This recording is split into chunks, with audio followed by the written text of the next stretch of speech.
Game are brought to you by Auto Nation. John, what do you have? And here we go, Ron. Right off the bat, my dad always taught me, you're getting bullied around, stand up to the bully. They were bullied around in the Super Bowl. They got to do that. They have an opportunity with the Seahawks. In doing that, you're going to set the tone for this team for the entire season. And then ultimately, the goal of the preseason is to find the best 53 men to comprise that roster that you're going to go out there and try to win a world championship with. All things the Broncos want to get going starting tonight as you look at Pete Carroll, the second oldest coach in the NFL. John, he doesn't look very youthful. Let me tell you, his energy is not that of the second oldest in the NFL. He's an excellent football coach, and he's on top right now, and he's part of the guy, one of the guys that has been doing that talking. Seattle won the toss. They have deferred, so John Fox's offense, led by Peyton Manning, will take the field first. Omar Bolden is deep to get the kick of Stephen Hauschka. I'll tell you what, Ron, you're going to start it off. You might as well just have a rematch of last year's Super Bowl. You got to love this. They do. I think the Broncos love the opportunity. I think you can feel it a little bit. You know, you can feel it that it's a little different than just the regular first preseason game. Yes, you want to work on things. You want to get people out of the game healthy, but we'll see how these first few series work out as Hauschka starts the preseason by knocking it out of the end zone. The Broncos will take over 1st and 10 from the 20, led as always by number 18, Peyton Manning. And you see those numbers throughout his career, and the resume just keeps getting greater and greater. Year 17, he's having so much fun. His offseason approach, he went and studied. You throw 55 touchdowns, what do? You look at a reel of missed touchdowns because he's always trying to find that extra edge. Ronnie Hillman behind Manning as the Broncos come out ready to go in 2014.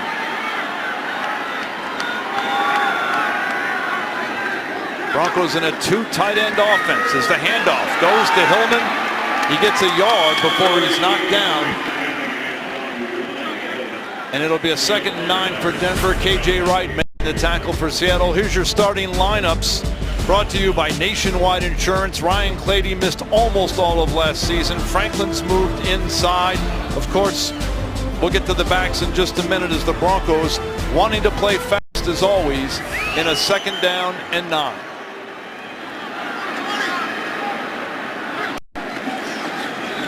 Play action.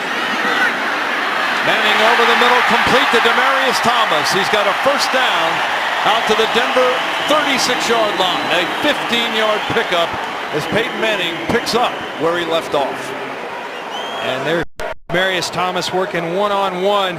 And here's the timing and anticipation by Peyton Manning. The ball is always going to be gone before receivers are out of their breaks, and the accuracy, the hallmark of Peyton Manning's career. And what I like, Ron, they're coming out with the big boys early. We're not seeing three wide receivers. Right here, we've got 3 tight ends. That's right. Trying to pound the Seattle Seahawks a little bit. From the 36. Handoff again to Hillman. Maybe a couple of yards before he's knocked down.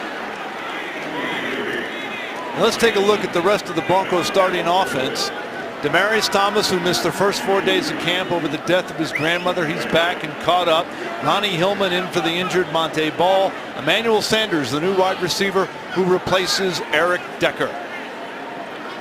2nd down, about 8 for Denver. Hillman still the running back. He gets it again, and not much there. Seahawks take him down right away. Michael Bennett on the tackle. And here's the Seahawks defensive line. Speaking of Bennett, McDaniel, Mebane, and Cliff Averill. The linebackers, Mike Morgan, Brock Croyle, and KJ Wright in the secondary. And we know in Denver how powerful that secondary is. The heralded Legion of Boom, and they're going to be tested right here on 3rd down. 3rd and 9 from the 37.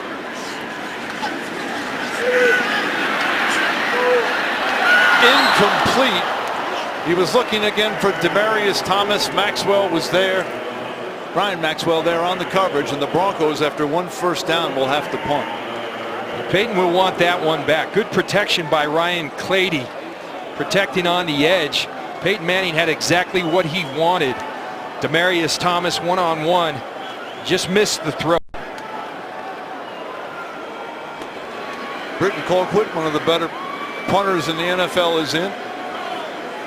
Earl Thomas back deep for Seattle. Good hanging punt inside the 15. Makes a couple of moves, but down he goes. David Bruton, always making big plays on special teams, makes the tackle after a 48-yard punt and no return.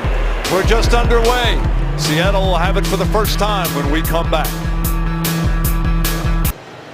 And the Seahawks will be led this year by Russell Wilson, their third-year quarterback out of Wisconsin. A brilliant start to a career. What a fantastic quarterback. What a fantastic young man. I have an opportunity to do a lot of his games, and you can see why he's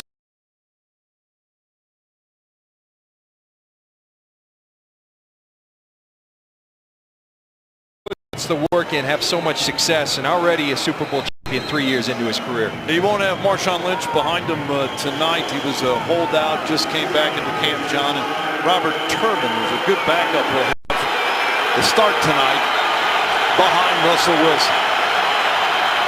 They'll start from their 15. They're in the shotgun. The handoff goes to Turbin, and he's down right away.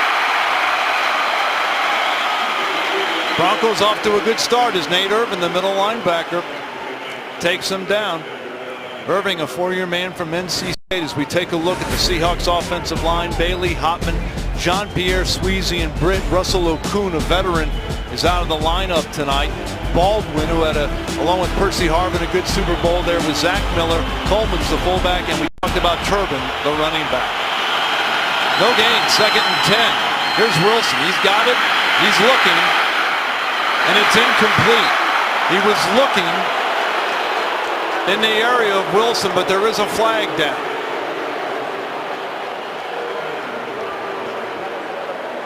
Luke Wilson is rookie tight end.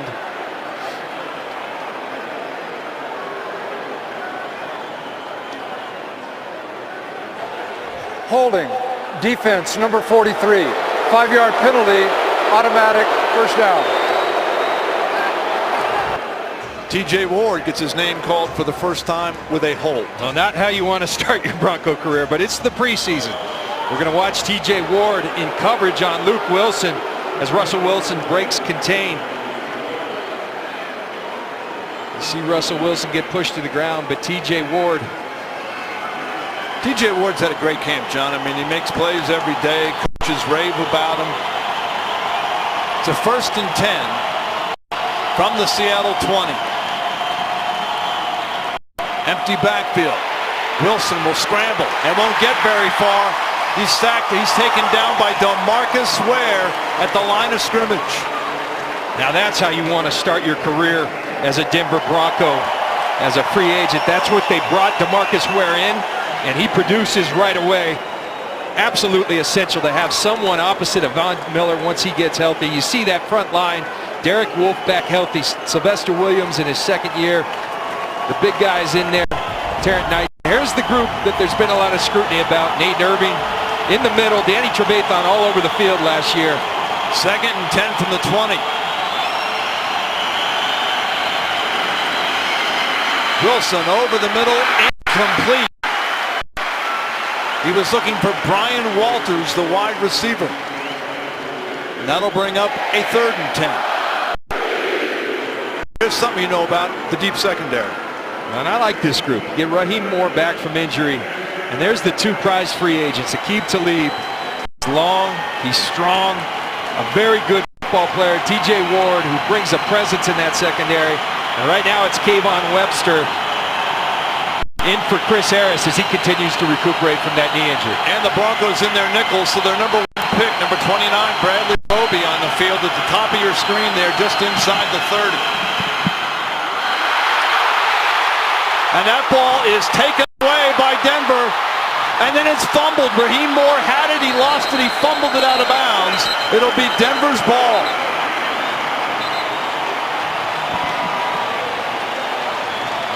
So the first turnover of the game goes to Denver. A 15-yard Raheem Moore return. He fumbled it, lost it, but lost it out of bounds. The play is interception. The receiver running with the football fumbled the ball forward and out of bounds. I hate to say it, Bronco fans, but I think that hit the ground. I think that might have hit the ground. It clearly hit the ground. Remember, a new rule in the NFL, as we see Tony Corrente, John Fox, but rulings like this where they go under hood, will go under review. They go back to the command center. Dean Blandino, the director of officiating in New York, will be communicating with Tony Corrente, a new element that the league has brought in. They think it's going to really streamline the process, and we get a quick look at it. Well, the command center is going to call that an incomplete pass. I don't think you need a command center on that. All right, we'll take a break while they go under the hood. We'll be right back. Well, that one was reversed, as everybody could see. It'll bring up a 4th and 10 for Seattle. And John Ryan, their veteran punter, will kick to Isaiah After reviewing Burse. the play, the ball had hit the ground before the Denver defender gained possession. Therefore, it's an incomplete pass. It will be 4th down and 10 at the 20-yard line. With a game clock operator, please reset the game clock to 10:51. 10:51. Thank you. John, Isaiah Burse, as we look at this last play, and it clearly hit the ground. The thing you like people, and you want Raheem Moore, you need more plays out of him. He wasn't healthy at the end of last year, but you want him to be a playmaker. He's got that in him. Being around the ball, you'll start to get those interceptions. Isaiah Burse is deep. He's a rookie from Fresno State, had a pretty good camp. The Broncos would like to see him do something and have somebody other than Wes Welker return the punt. He makes the first man miss, gets to the 40, and then he's thrown back. Mike Morgan, the outside linebacker, made the 45-yard punt and a 2-yard return by Isaiah Burse. Well, are you an armchair quarterback? Do you think your game plan could help the Broncos tonight? Tell us all about it. 9 News is chatting live right now with Bronco fans on 9news.com and on Facebook. Play trivia games, answer fun interactive polls, and track the game with the best fan chat on the web. Log on to 9news.com now and get in the game. 1st and 10 for the Broncos from their own 38. Manning to throw. He's got Wes Welker. Across the 40 out to the 43. Pickup of about 5. This is something that the Broncos, Adam Gase, the offensive coordinator, I was talking to him today. He wants to do more substitution on the offensive personnel. We saw the first series heavy with tight ends, 2 tight ends, sometimes 3. Now they're going to spread them out and try to attack them in a different way. 2nd and 4. 2 wide receivers split to each side, as John pointed out. The handoff goes to Hillman. Across the 45, across the 50, and a first down. And there is a flag down at the Bronco 44. Offense, number 65. 10-yard penalty. Repeat, 2nd down. And that will be coming back. Luis Vasquez called for the hold. See Vasquez, the All-Pro, coming up to the 2nd level. Don't know what Tony Corrente is looking at right there, because that looked clean to me. Didn't have too many holds on Luis Vasquez last season. 2nd and 14 from the 35.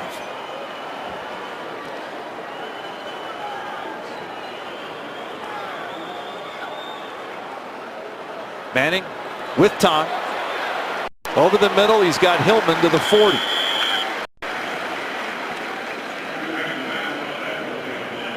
KJ Wright making the tackle on Hillman. Pick up a 5, and it's 3rd and 9. Ron, you see KJ Wright there. One thing you see of great defenses in any air, you may catch a ball on them, but here they come. They're going to come in a hurry, and they're going to tackle well. That's exactly what KJ Wright does. Very emblematic of what the Seattle Seahawks are about as a defense. Seahawks showing blitz. They jump out of it. And the Seahawks jump. We'll see if they were pulled off sides.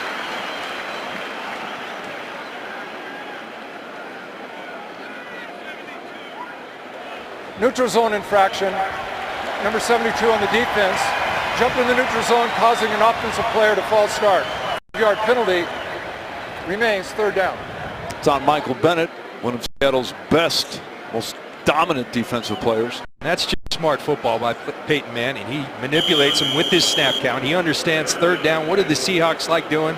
They like sacking quarterbacks like Peyton Manning. So you go with the hard count and you make them come. Now you have a much more manageable third down situation. Thomas, Welker, and Sanders all to the left of Manning on 3rd and 4. The Denver 45. Peyton steps up. That's going to be a first down to Demaryius Thomas. Second catch of the night for Demaryius. Byron Maxwell makes the stop, a 9-yard gain, a first down, Denver. Ron, the thing that's apparent to me already is the difference with Ryan Clady in there. In the Super Bowl, that's not what that pocket looked like. They were all over Peyton. You put one guy in, Ryan Clady, to secure that edge, different story, and you give Peyton Manning time, he will carve you up. Manning 4 of 5 for 35 yards in this first few minutes as the handoff is to C.J. Anderson, but there is a flag down. C.J. Anderson getting his first look of the evening. Mike Morgan made the tackle. Illegal formation, offense. Number 80, eligible receiver, was covered by a wide receiver. 5-yard penalty, repeat, first down. That one on Julius Thomas. It'll make it a 1st and 15. We're halfway through the first quarter. Each team had it once. The Broncos now on their second drive of the night. Broncos still with their first team offense on the field.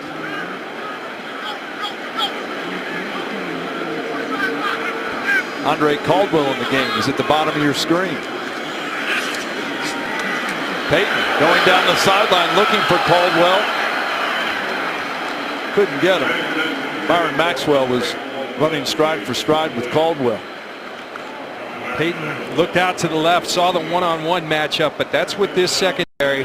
An excellent group of cover men here in Seattle. Last year it was Brandon Browner at the start of the season, but Maxwell played so well that now Brandon Browner is in New England. Just Richard Sherman, Maxwell, these guys know how to cover. They do it very, very well. 2nd and 15. Play action.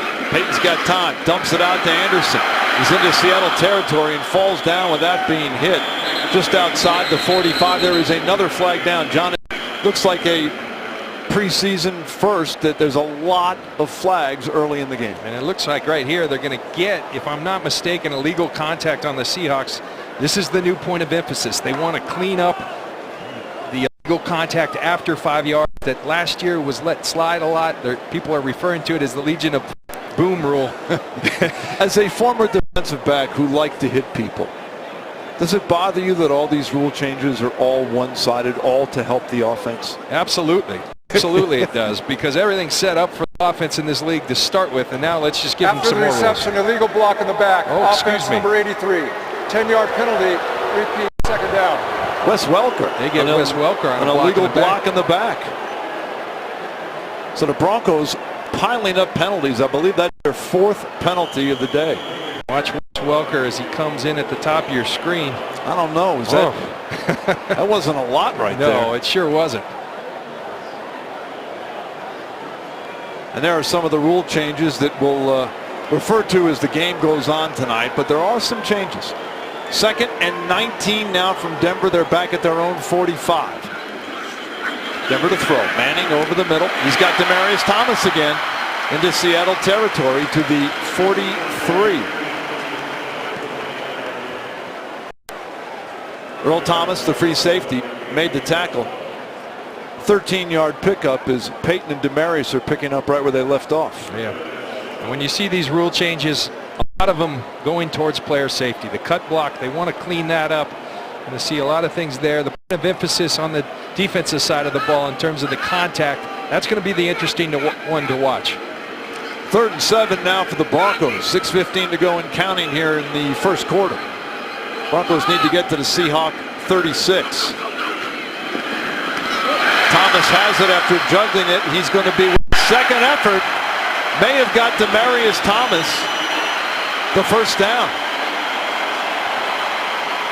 Byron Maxwell had him wrapped up, but Thomas using every bit of that 229 pounds. Yeah, and also using his center, Manny Ramirez. Demaryius Thomas catching the ball, fighting, but watch Manny Ramirez come in and give him a little assistance, pushing him forward. A little help.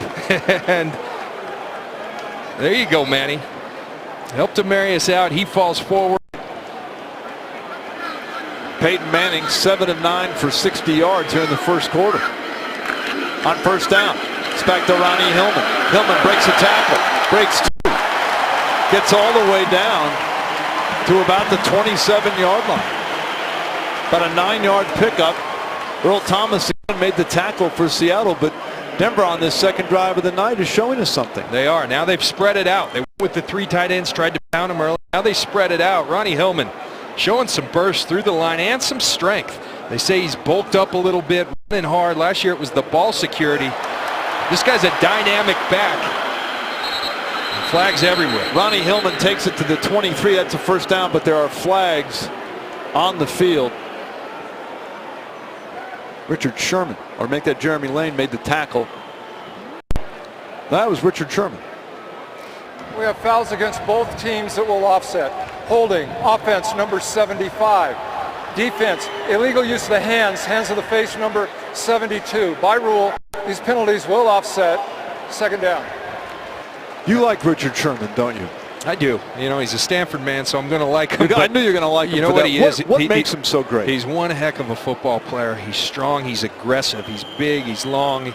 He's got tremendous ball skills. But really, I was talking with John Elway today. The one thing you see from a cornerback, incredibly intelligent player. He does a lot in the film room, and it shows up with the way he plays on the field. He's one step ahead of offenses. Second down and 1 from the 27. C.J. Anderson, and now another flag. We are seeing a host of penalties. It slowing the game down a little bit here in the first quarter. You think Sherman's the best corner in the NFL right now? I think right now he lays claim. That's his title. It was for a long time. I felt like it was my teammate here, Champ Bailey. But Richard Sherman has taken that title. The way he takes out receivers, and then on top of it, changes the game with interceptions. Neutral zone infraction. Defense number 99. 5-yard penalty results in a first down. That's on Tony McDaniel, their nose tackle, giving Denver a first down now. As the Broncos moving Peyton nicely. Peyton Manning taking advantage of the Seahawks' aggressiveness. He knows they're a group that likes to get upfield, so what do? You hard count. First and 10 from the 22. Anderson, the running back. Manning to throw. Incomplete. He was looking for Anderson, but they missed connections. But so far, John, the Bronco offense looks like it's the Bronco offense. It does. It looks good, and I think the offensive line's doing a good job. This is a reworked group. Clady comes back. Clark moves over to the right side. Orlando Franklin comes inside to the left guard, and Peyton getting pressured by Michael Bennett, who had an outstanding year for the Super Bowl champions last year. That he did. Second and 10 for Denver from the Seattle 22. There's the handoff to Anderson. He's got some room to make that Hillman down to the 19. So it's a 3-yard gain. Earl Thomas making the tackle. What a player he is, Earl Thomas. Watch him. It looks like Ronnie Hillman's got some space, but out of nowhere, here comes Earl Thomas, a guy that I thought deserved serious consideration for Defensive Player of the Year last year. Everywhere. The guy looks like the Tasmanian devil out there. Very reminiscent of Troy Polamalu in his prime. Broncos have gone 57 yards in 10 plays. They're faced with a 3rd and 6 from the 18. Manning in an empty backfield.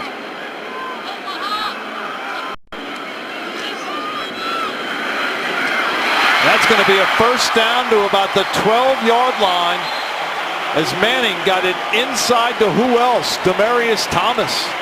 Well, Ron, you said it earlier, picking up where they left off. Not many things went well in that game, but Demaryius Thomas had 13 grabs.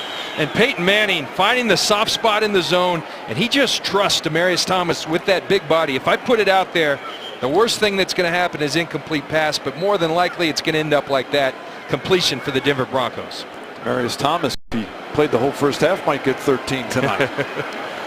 First and goal for the Broncos. The ball is right on the 10-yard line. And we've got a timeout on the field. Denver. We'll take a break. The Broncos have their first and goal opportunity of the year. They run at the stadium Sunday, August 31st at 9. Meet Bronco alumni, cheerleaders. You can finish up by running through the Bronco tunnel and onto the field. Everyone who participates gets a t-shirt and a medal for finishing. Proceeds benefit the National Sports Center for the Disabled. Register now at Broncos7k.com and get ready to get back to football. Broncos a first and goal from the 10. They've taken it 57 yards. Manning 8 of 11 for 69. Demaryius Thomas has 5 catches here in the first quarter. On first down, Peyton, a little turn in to Andre Caldwell. He takes it down to the 2. Brandon Mebane making the tackle. Broncos second and goal. So we've got an Andre Caldwell appearance. Peyton looks sharp. I mean, He does. That's a well-delivered ball right there. He's starting to develop that rhythm out there. Looks very sharp. This is exactly what you want to see. And the thing that keeps striking me, the difference Ryan Clady makes on this defensive line. He's a difference maker. He's a big-time left tackle. And they're a better team when he's in there. Manning fumbles the snap, rolls to his left, throws it in the end zone. It's caught at the goal line by Welker, and they'll mark him down about a foot outside the goal line. Brian Maxwell made the tackle. It'll be third and goal. Yeah. Shotgun snaps against the Seahawks haven't gone too well in the last couple of games. Last one was high and right. This was low and left. But Peyton Manning does a great job of gathering and then delivering. This is why you just keep playing. Maxwell looks like Welker's in, but instead fights for it. There's the handoff to Hillman, and that's in. Let's wait for it's a touchdown. He's in. And now a flag down.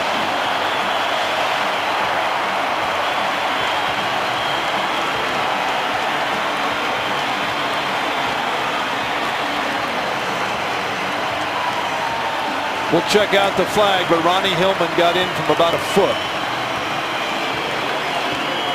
Ron, you saw at the end of that play, a little scrum. There's still a scrum going on.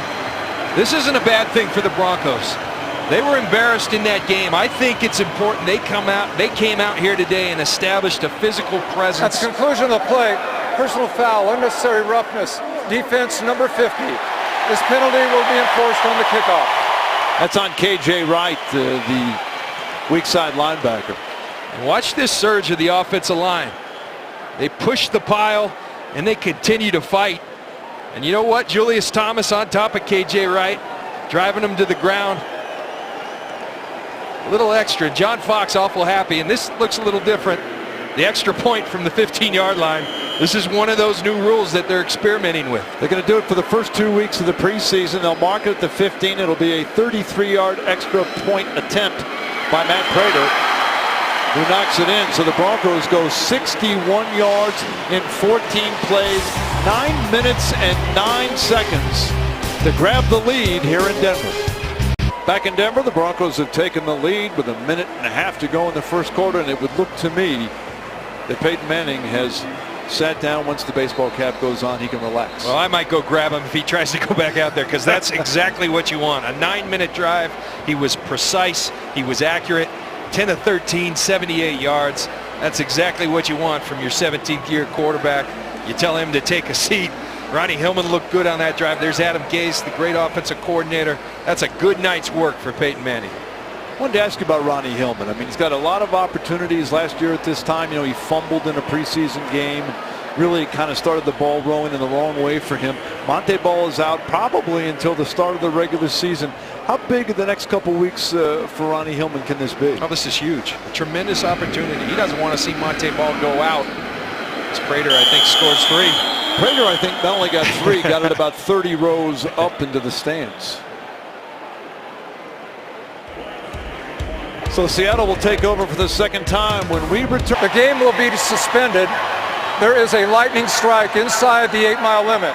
Therefore, both teams will go to their locker rooms until the lightning strikes have subsided. They're ordering both teams off the field.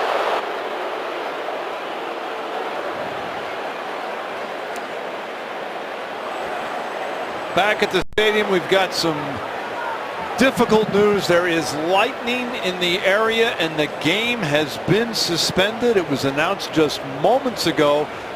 Ron Zappolo and John Lynch back in Denver. You can see Peyton Manning with a visor. A break of about 45 minutes for lightning, and we are ready to play football. Both teams with their first-string offense and defense back in the field. All the years you played, did you ever have a situation where you took 45 minutes off in the middle of a game? I did. We played in Tampa, the lightning capital of the world. Now, what are the challenges? Well, it's tough, you know, particularly the older players. It's hard to get back going again, but you see DeMarcus Ware out there. They were only out there for a minute, so I think John Fox wants him to get a couple more reps, and then he'll get those guys out of there. On 1st and 10 for Seattle from their own 10, Wilson throws to Doug Baldwin complete out to the 20, where he's run out there by T.J. Ward, along with Kayvon Webster. See Kayvon Webster. Remember, it rained heavily earlier today. Trouble with his footing. Kearse makes the reception for the Seahawks. Javon Kearse, the third-year man from Washington, on the reception. It's a first down from the 21. Wilson, the handoff to Turpin. Nothing there at all. He is wrapped up for no gain. It's Derek Wolfe on the tackle. And man, I think it's great to see Derek Wolfe out here and making plays. It was last year against Seattle, Ron. I was out there, and he's laying down on the ground and just struggling with his neck injury, and it became a big issue. But he's a good football player. He's back to 290 pounds, and he's playing some great football. No gain. 2nd and 10 for Seattle, just outside their own 20. Wilson to throw. He fires. It's complete all the way out across the 40. Is Doug Baldwin. That's a gain of 20 yards and a first down for Seattle. Russell Wilson with the strike right in that, not a very big window, but he threads it in there to Doug Baldwin. Raheem Moore and Kayvon Webster combining to bring Baldwin down. Wilson now 2 of 4 for 30 yards. A first down at the Seattle 40 as the quarter comes to an end. So we've played one from Denver. The Broncos out in front, 7-0.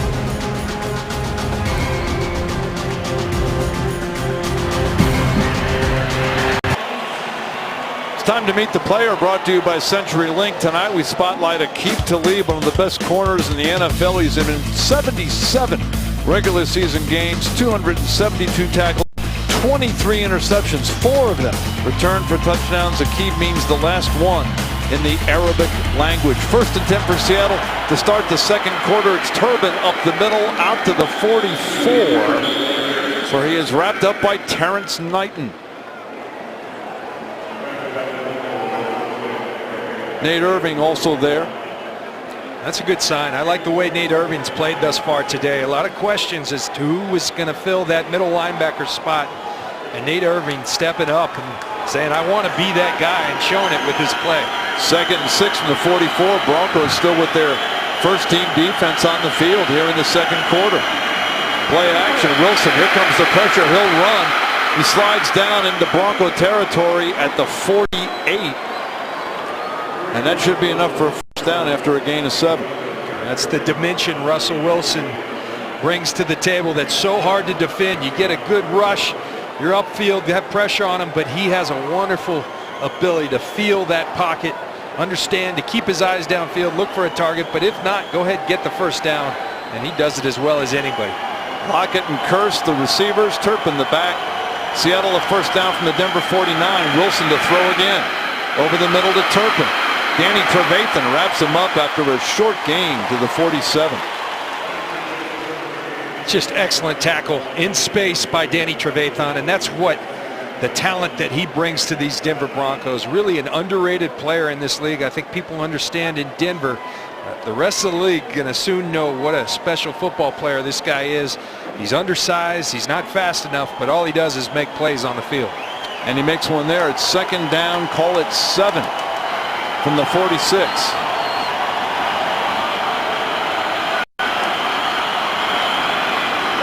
Here's the handoff again to Turpin. Not much there. Nate Irving, who's having a good first half, throws him for a loss of 2. And as John points out, Nate Irving and Danny Trevathan are making plays. We take a look at Nate Irving. You're going to see him at the top of your screen. Here you come. That's what you want to do as a middle linebacker. You read the play, you pursue, and then you show up and you finish that ball carrier. Nate Irving doing it tremendously tonight.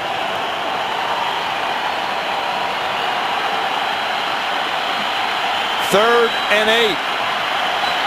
Wilson in the shotgun. Here comes the rush. Wilson buying time and then throws it away. A flag is down in the secondary at the Denver 36-yard line.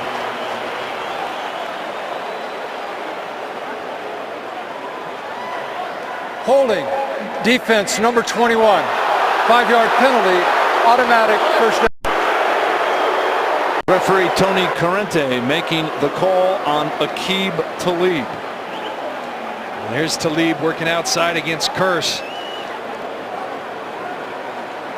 They're going to get it there early when he grabs and hooks. And remember, that's a point of emphasis in this league. So it doesn't look like much, but particularly in the preseason, they're going to make sure that they get their money's worth of those type of calls. When it comes from the league office, we want to emphasize this. They're going to do it, in particular in the preseason. First and 10 for Seattle.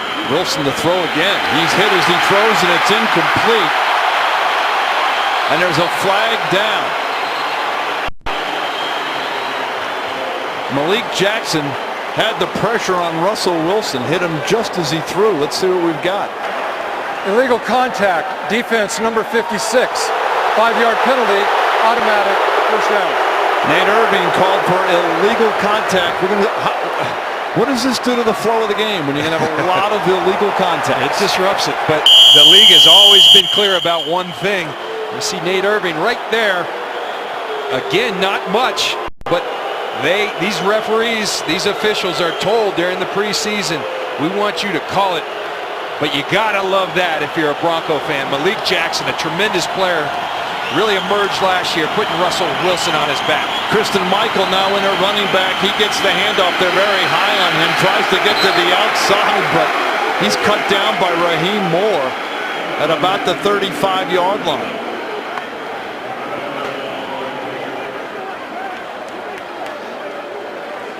This is just good defense. Montera Smith going to set an edge there, and then here comes Raheem Moore running that inside-out path you want to as a safety, and then finishing with the tackle. Raheem Moore now on the sidelines. Second and 8 for Seattle, just inside the 35. That's Phil Bates, a young receiver they're high on in motion. Here's the pitch to Bates on an end around. He gets inside the 30. But a good open field tackle by Aqib Talib. That's what you like about Aqib Talib. There's a lot of corners who just say, you know what, you pay me a lot of money to cover people. Not Aqib Talib. He's going to come up, tack that outside leg, and take it right out. Good physical play by Aqib Talib. Ninth play of the drive for Seattle. Nate Irving helping Talib finish off Bates. 3rd and 2 for Seattle. The ball in the Denver 29. A little more than 10 minutes to go in the first half, and we've got a timeout.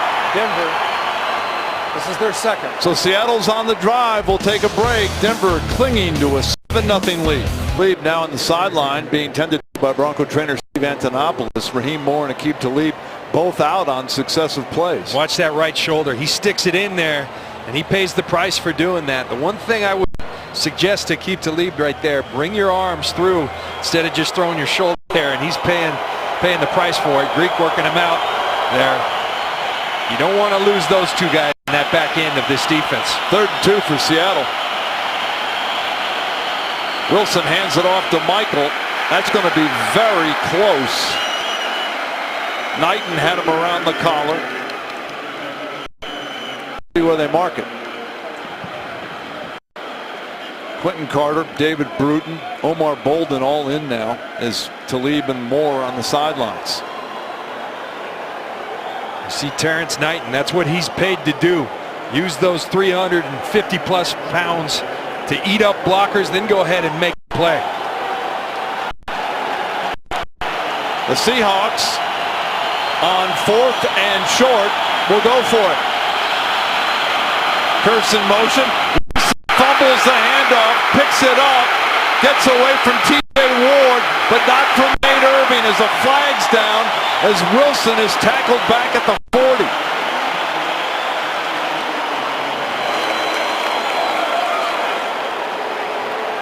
Wilson fumbled the snap, John, and it went downhill from there.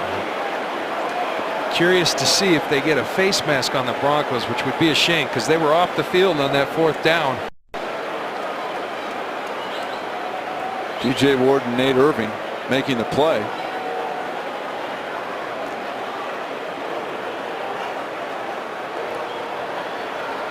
Personal foul, grabbing the face mask. Defense number 43. 15-yard penalty, automatic, 1st down. And that call goes against T.J. Ward. Broncos have now been penalized 7 times for 55 yards. Watch, Russell Wilson loses the ball, and here comes T.J. Ward, and he does have a hold of it. Now, it used to be, remember, that you have to get a hold of it and then pull. Nowadays, you get your hand there and restrict him in any way. Good call by the officials. T.J. Ward, a couple of fouls, but you like, he's in the backfield. He's pursuing people hard. He's going to be a difference maker on this defense. Very aggressive, very physical. John Fox not happy with that call. Nate Irving's all over the field here in the first half. He's had a really good day, and that's active. Yeah, they need someone to step up in that middle, and he's looking like an old 56 Al Wilson the way he's flying around. Ball is inside the 15. 1st and 10 for Seattle. Wilson to throw. He's got his man. It's Michael inside the 10 to about the 8. Webster and Laurenti McCray make sure he's down. Christian Michael, they're high on him. 2nd-year player out of Texas A&M.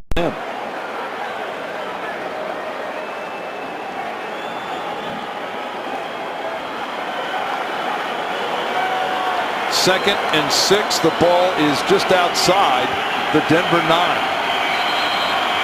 And Seattle takes a timeout.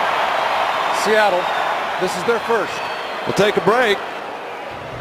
Denver out in front, 7-0.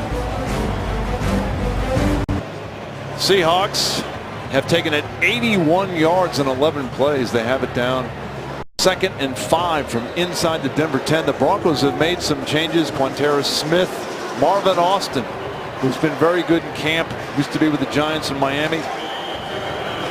He's in the game. There's a trivia question. What was the first year that the Seahawks played in the NFC West Division? Wilson on 2nd and 5. The handoff to Michael right up the middle. He's down to the 1. Preventing the touchdown was Quentin Carter. Little crease in that Bronco defense, and Christine Michael taking advantage of it. A good open field tackle by Quentin Carter, preventing him to get in the end zone. 1st and goal from the 1 for Seattle. And flags everywhere. That could be a false start. Illegal snap on the center. 5-yard penalty, remains 1st down. Tough penalty when you're on the 1. This Seattle offensive line really coming into tonight with only one of their starters, J.R. Sweezy. The rest of them guys that have played, but And that's what happens. And they've got a lot of those second teamers on the offensive line right now. First and goal. Wilson still in there. Play action. Looking to throw. Here comes the rush, and down he goes. From the outside, it was T.J. Ward. It's T.J. Ward showing his pass rush ability. That's one thing T.J. Ward has shown a propensity. He led all defensive backs in the NFL with tackles for losses. Here's a sack. Impressive. Working against the rookie right tackle, Britt, and bringing Russell Wilson down. He brings a playmaking element to this defense. Second sack of the night for the Broncos. Seahawks with a 2nd and 12. 7.5 to go in this first half. 2nd and goal from the 12. Wilson flushed. Now he's got time. Now flushed again. Throws in the end zone. Incomplete. And a flag is down. He was looking for Doug Baldwin.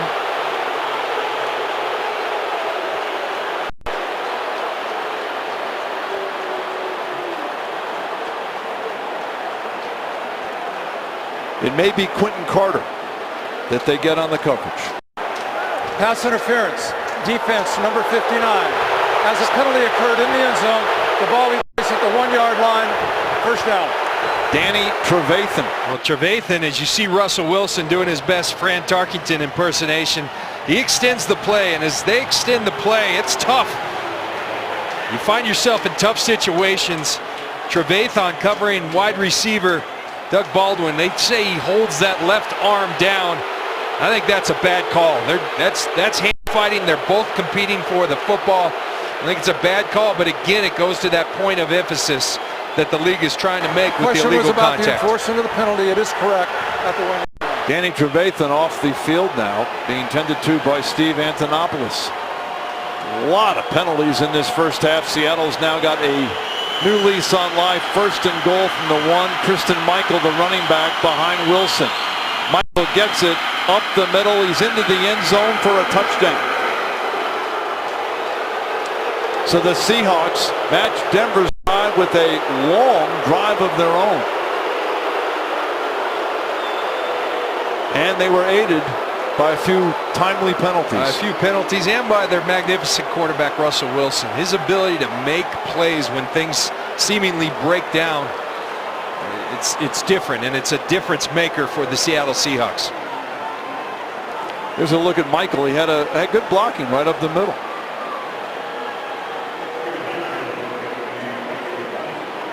"14 plays, 90 yards, 9 minutes and 18 seconds. Here's Stephen Hauschka, the 33-yard extra point. And it is good.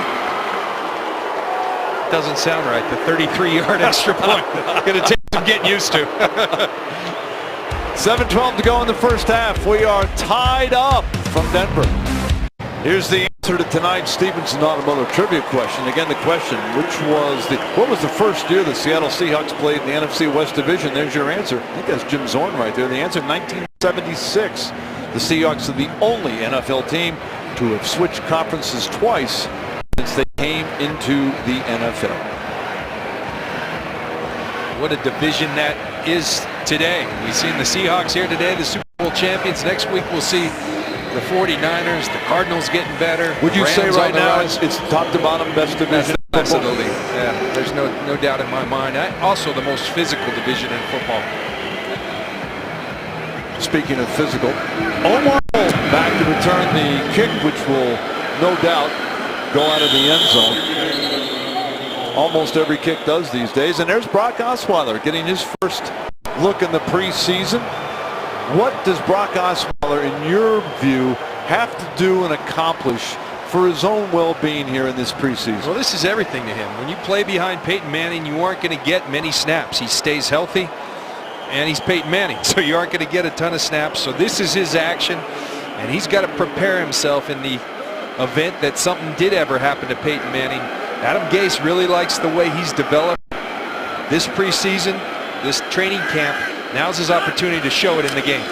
On first down, this is C.J. Anderson running hard out to the 25. Pick up a 5 yards. Greg Scruggs Number 98 on the stop and picked up 5.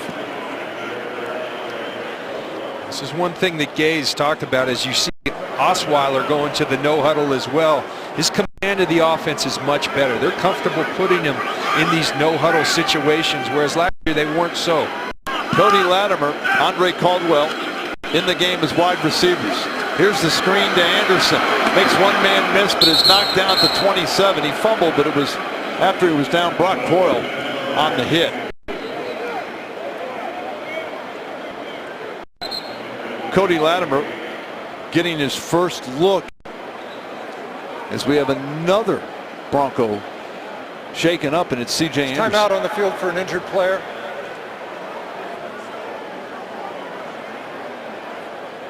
We'll take a break. We'll see how C.J. Anderson is. All tied up here at the stadium. Anderson walking off, being helped by Steve Antonopoulos. He took a big hit from that rookie linebacker Brock Coyle. Brock Coyle's been a guy that people have been raving about in the Seahawks camp, and not so sure this ball's not out. See where his... It's close. I'm not so sure that ball's not loose, but Seattle not challenging it. 3rd and 2 for Denver. From the shotgun, Osweiler to throw, and he's got his man for a first down. It's Jordan Norwood. Number 11, free agent wide receiver in his 5th year. Brock Coyle again on the tackle. You like this by Osweiler. Good play action fake, decisive throw, hits him in stride. It's good execution by Osweiler, and Norwood bringing that ball in. Broncos with a 1st and 10 from their 39. Jake Cammy in the game. Broncos' 2nd team offensive line in the game. And the new running back is Juwan Thompson. He's got it. He gets outside. He's got room. He's into Seattle territory. Running hard down to the 43. A first down for Juwan Thompson, who has had an excellent camp. A rookie out of Duke, strong special teamer in college, but his first run in the pros, John's a good one. Well, interesting. You know, I asked Adam Gase today, who's a player you're excited to watch here tonight? He said Juwan Thompson.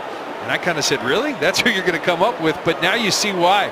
A big fullback type player in size, but showing the speed, getting around the edge right there. First down from the 44. This is Thompson. He gets to the 40.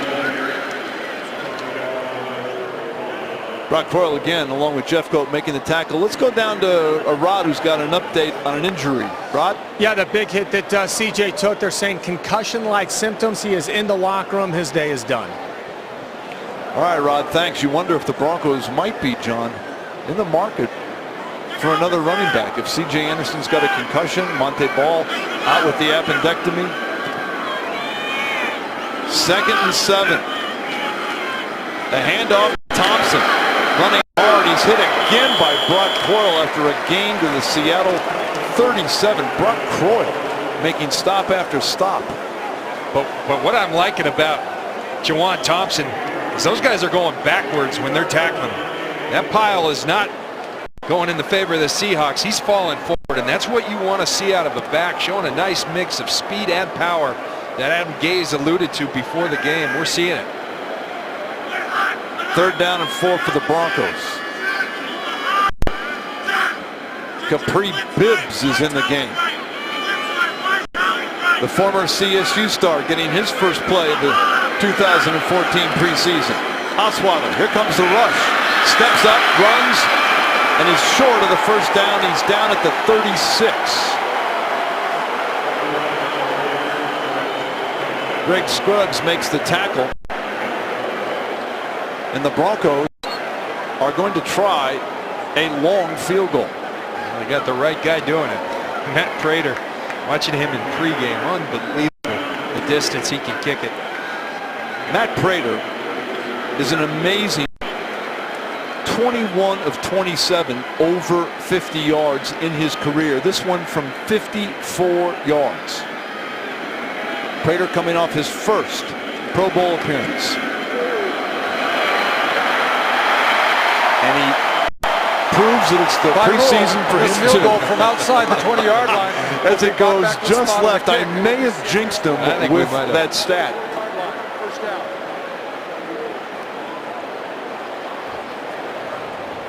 Next week, the Broncos travel to San Francisco to take on the 49ers Sunday afternoon. Our pregame coverage starts at 1 o'clock with a special edition of Broncos Tonight. Game coverage from the all-new Levi Stadium starts at 2 o'clock right here on KTVD, Channel 20. That stadium, by all accounts, is going to be the Taj Mahal of stadiums, along with the one in Dallas. It's absolutely beautiful in there. There's Tavares Jackson into the game at quarterback for Seattle. The Broncos have mostly second-teamers on defense, as Christine Michael takes it across the 45 to the 46. Marvin Austin getting up off that pile along with Sylvester Williams. Tavares Jackson been a starter in his career in the NFL. Talking to people in Seattle, Tavares Jackson fighting for that #2 spot with Terrell Pryor. Pete Carroll really likes Terrell Pryor and the athleticism he brings to the position. 2nd and 8. We're up almost to the 2-minute warning. Jackson to throw for the first time. He's got his man. It's Ricardo Lockett. I make that Paul Richardson on the catch, not Lockett. Richardson, the former CU star, has a first down at the 42 after an 11-yard gain. Quentin Carter making the tackle. And we have hit the 2-minute warning. Denver and Seattle tied at 7. Welcome back to Sports Authority Field at Mile High. We're tied up at 7 with 2 minutes left. You saw Paul Richardson make that catch. The former CU Buff loves playing here at Sports Authority Field. Last season in the Rocky Mountain Showdown, 10 catches, 208 yards, 2 touchdowns, and a CU win over CSU. Guys. Thanks, Rod. 1st and 10 for Seattle at the Denver 42. Jackson, the handoff to Michael, and there is nothing there. Laurenti McCray, who's been filling in for Von Miller, was here last year, was on injured reserve, been around the team all year. He's had a good camp. He makes the tackle for a 2-yard loss. They talk about setting the edge in football. That's an example of it. He gets his hands on the offensive tackle, extends his hand, sets that edge, and says, you're not getting outside, and finishes with a great tackle. Laurenti McCray showed up last preseason, then got hurt, spent the year on IR, but they're very hopeful that he can do some nice things for him. On 2nd and 12, Jackson over the middle to Michael. He slips down at the 37. Lamine Barrow was there to make sure he didn't get up. Barrow, one of the Broncos' young linebackers, their 5th-round draft choice out of LSU.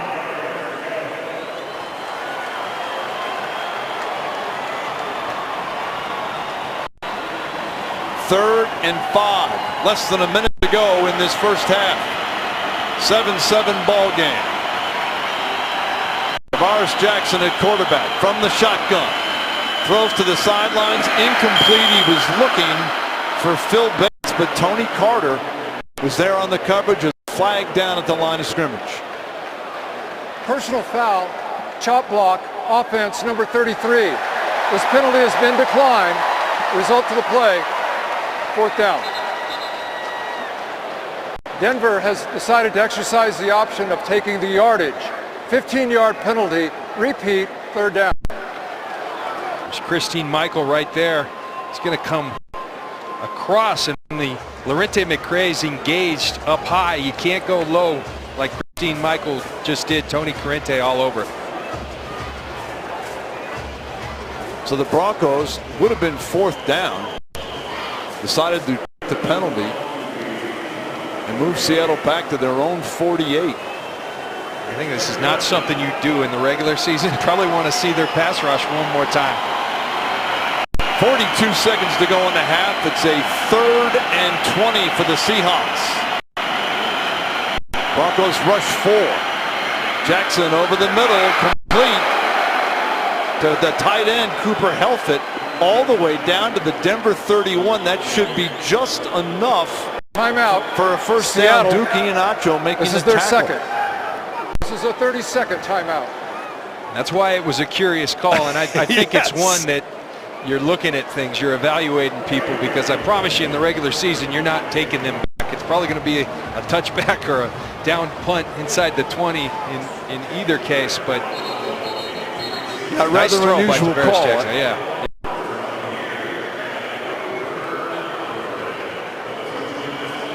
Stay tuned during halftime of today's game for the 9 News Halftime Report. A quick look at today's news and weather from Adele Eric Howard, Kyle Clark, and Kathy Sabin. The 9 News Halftime Report brought to you by Sonic.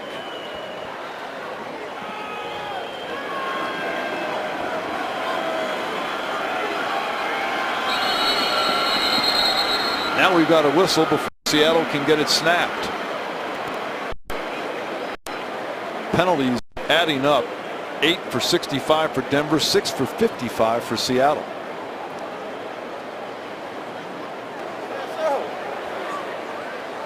The flag is being picked up. There is no foul for illegal substitution. We shall play on.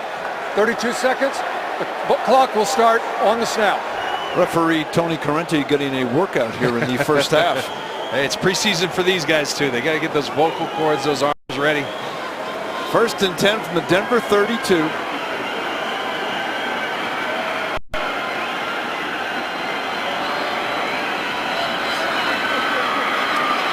Jackson screens it off to Michael. He's down to the 32. Bradley Roby makes the tackle. The ball is loose. Bradley Roby, the #1 pick for the Broncos, made the hit, caused the fumble. And now the ball we wait. was fumbled forward and recovered by a player other than the fumbler. It'll be brought back to the spot of the fumble. It'll be 2nd down. The clock will continue to go. Tell you a theme that's shown itself over and over here tonight is the cornerbacks for the Denver Broncos showing ability to get in there and tackle. Good job by Bradley Roby, the 1st-round draft pick, getting underneath Michael, getting that ball out. That's what you want to do. This is their 3rd and final timeout of the half. This is a 30-second timeout. Bradley Roby out of Ohio State had kind of an up and down camp, but looked good on that play right there. Guy that made a lot of plays in college. Looks to be part of the nickel package when Chris Harris gets back and healthy. Bradley Roby and Kayvon Webster will be part of the nickel and dime package. When you go up against Peyton Manning and Demaryius Thomas and Wes Welker, you're going to have some rough days in camp, but he's getting right under the fire right away, and he's not going to see better than he sees in practices. The one thing they do know, this is a big and strong and fast guy. That's why they drafted him. And they've got a lot of depth at the cornerback position, which you need in today's football. 2nd down and 10, 25 seconds to go in the half. Broncos with their 2nd team defense on the field. Jackson to throw.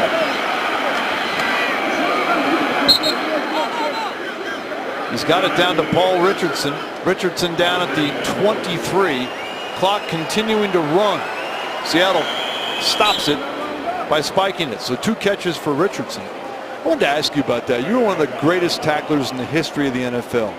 You went up and blasted a lot of people. When it's somebody as big as Demaryius Thomas or Julius Thomas, did it change anything for you at all? No. You just had to go whoever it was. No, and sometimes I paid the price. I remember Craig Ironhead Hayward. Sure, who could People forget ask him? me the hardest I've ever been hit. Well, Ironhead was a big guy. Yeah. Big legs, big. They were running that run and shoot down in Atlanta one year, and I tried to go in there, and I came out faster than I went in there.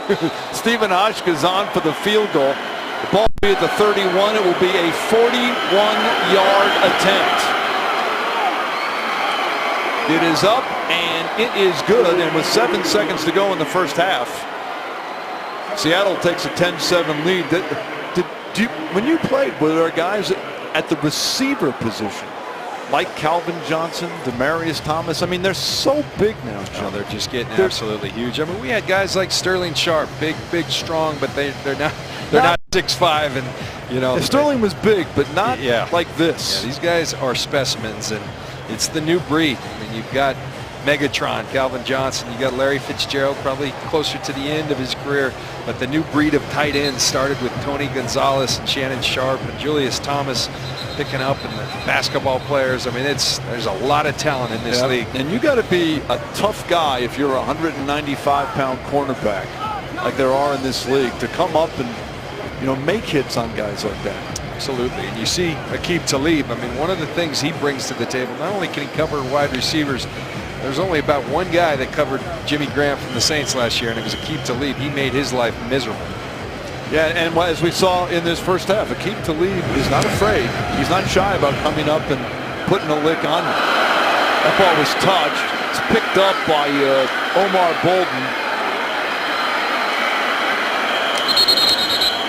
And should. That is the end of the first half. First half.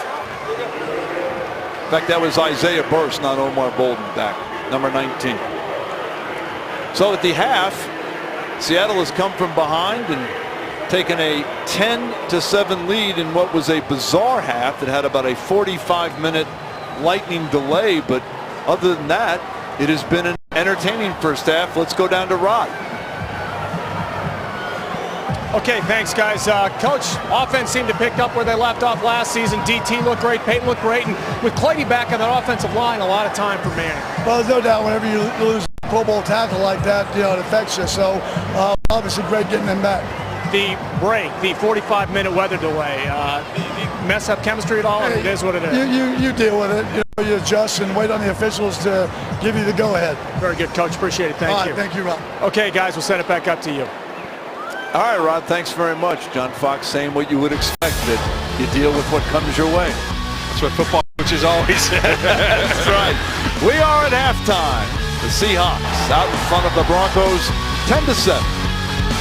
Ron Zappolo and John Lynch back at Sports Authority Field at Mile High. You see the halftime score. We had about a 45-minute rain delay, but I think that notwithstanding, John, I think the first half, Denver did a lot of good things on both sides of the ball. There were a lot of good things that showed up. I thought the play of the offensive line, giving Peyton Manning time to go make plays. Peyton Manning threw often to Demaryius Thomas on point. But the offensive line, giving him that big pocket that you want. Ryan Clady's presence felt right away for the Denver Broncos.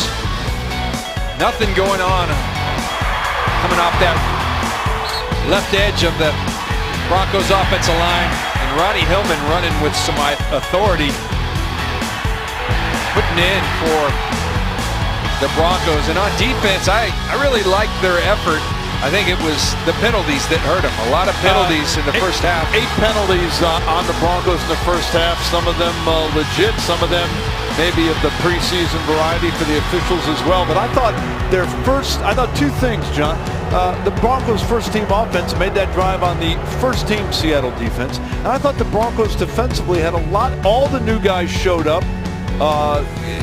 Ware, Talib, they all made plays. You got the rookies. Roby made a play. Nate Irving's had a good first half. They had a lot of good things defensively. And you look at the statistics here, brought to you by Verizon. And again, it's the penalties that jump out. But other than that, I really like the effort for the Denver Broncos. Now we get to see guys that are going and battling for roster spots in the second half. Matt Prater ready to kick it off.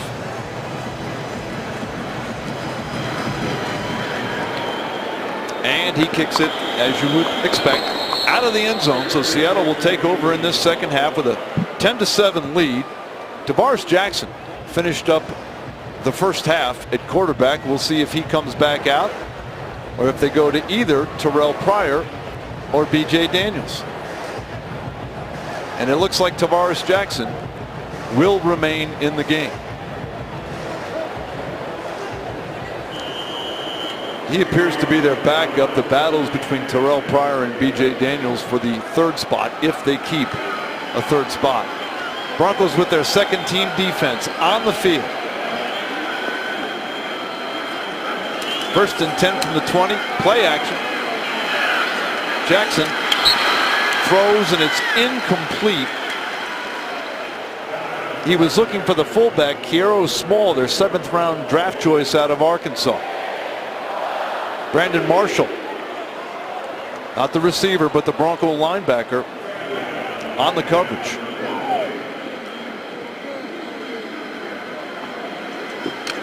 Jackson now 5 of 7 for 47 yards.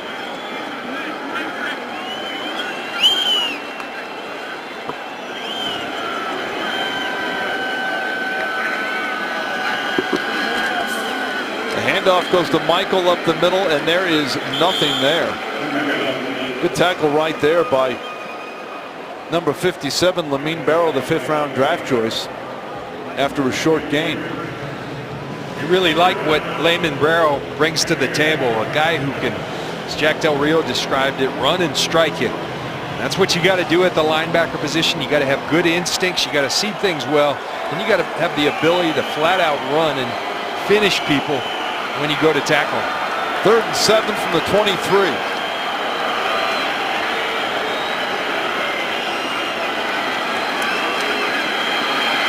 Here comes the rush, and down goes Jackson. Marvin Austin, number 76. His first big play of the preseason. Austin has looked good in camp, had his best years with the Giants, and he's making a push here in Denver.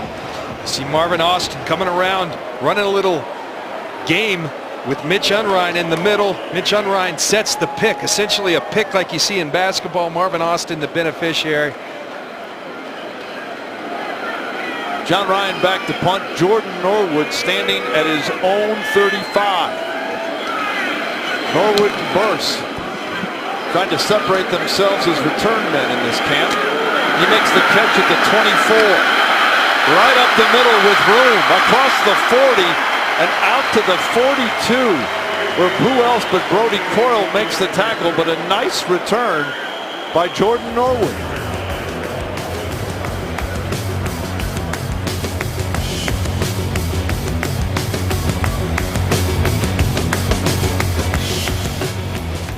Osweiler, who may get this the rest of the way tonight. And as you said earlier, John, these are big games for Brock Osweiler. This is huge. I mean, I'll say it again. When Peyton Manning's playing in front of you, you aren't going to play much, but you have to be ready to play all the time. And you got to think that every game you're going to have the opportunity to go in there. And so these are just critical and essential for Brock Osweiler to really soak this in, the experience that he gains in these preseason games. Palmer and Latimer are the wide receivers. Jamison Collins is a tight end. Juwan Thompson, the running back. Thompson, a big hole up the middle. Pulling his way down to the Seattle 41-yard line. A first down for Denver. And Juwan Thompson, after a 16-yard run, is starting to make himself noticed. And that looks like some great Denver Bronco running backs of the past. The one cut, stretch it, then put your foot in the ground, get downhill, and then carry some people for 5-10 more yards. Very impressive start for Juwan Thompson. From the 42, he's got it again, bouncing outside, inside the 35, inside the 25, another first down. Taken down by Jeremy Lane, but there is a flag. 10-yard penalty, repeat, first down. And that'll be on Jarrell Robinson, the tight end. That'll bring it back. The thing you like about Thompson right now, smart football player. Everybody says that. He's not been overwhelmed by the offense. That can happen with people when they get to the NFL. He came from Duke, David Cutcliffe, Peyton Manning's old coach, so familiar with some of the scheme. But what I'm liking, this is a 225 running back who's showing a burst, and then he finishes with authority. He runs over people to finish runs. And he was a special teams captain at Duke, and if you know when he makes it, he's going to have to play a lot of special teams. Here's the handoff to Capri Bibbs. He's got room. Bibbs off a block, breaks a tackle, goes inside the 30, but a flag is down back at midfield, and it looks like this one will come back as well. Holding, offense, number 63, 10-yard penalty, repeat, first down. That's on Ben Garland, the left guard. The Bronco offensive line is 77 Winston Justice, 63 Ben Garland, 64 Will Montgomery, the center, 70 Vincent Painter, the right guard, and the rookie, 3rd-round pick Michael Schofield is the right tackle. And you saw Ben Garland pulling around, and I just don't see the foul right there. He gets his arms outside the framework, but he does not pull or tug. And John Fox seeing the same thing I'm seeing. I get it, it's preseason and they want to emphasize some things, but that's disrupted the flow of the game. They're emphasizing penalties tonight. 10 for 85 on Denver. We've just started the 3rd quarter, but it is fun to watch Bibbs and Thompson running with some authority. Now we've got a whistle. It's 1st and 30 for Denver, all the way back at their 38. Offense, Speaking of Five-yard penalties, penalty remains first down. is that on the quarterback? That one's on the Broncos. I think, you're downfield. You get that, and they're running the clock. But Brock Osweiler's job is to get them up to the line of scrimmage and get the playoff. The Broncos have to take some responsibility for these penalties as well. Broncos have to get to the Seattle 32 for a first down. Osweiler to throw. Down the sidelines. Incomplete and a flag down. Looking for Nathan Palmer. Jeremy Lane on the coverage. And that could be an automatic first down.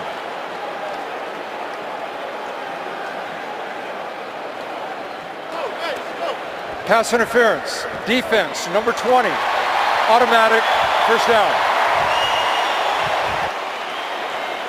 See Jeremy Lane running step for step. Has that arm, that right arm extended, and that's something that the officials do talk about on a regular basis. Looks like not much, but that hand fighting that's going on, when you extend that arm, the officials are told to call pass interference there. Officials not exactly letting them play tonight. No. And speaking of flags, there's another one. Boy, I'll tell you, you talk about slowing a game down to a crawl. Encroachment. Defense, number 70. 5-yard penalty. Well, remains first down. it's the first preseason game. You have to expect some of this, but this is a lot. And I'm sure that, Pete Carroll, John Fox, they're not going to like all these penalties. No, and it gives them something. Frankly, I think coaches sometimes like that because it allows them to go back and say, teach. hey, don't get too high on yourselves. We got 10 penalties if you're the Broncos. We've got a lot to clean up. 1st and 5, the ball in the 31. The handoff is to Capri Bibbs. Trying to get outside. Gets inside the 30. Where he's brought down by Jackson Jeffcoat.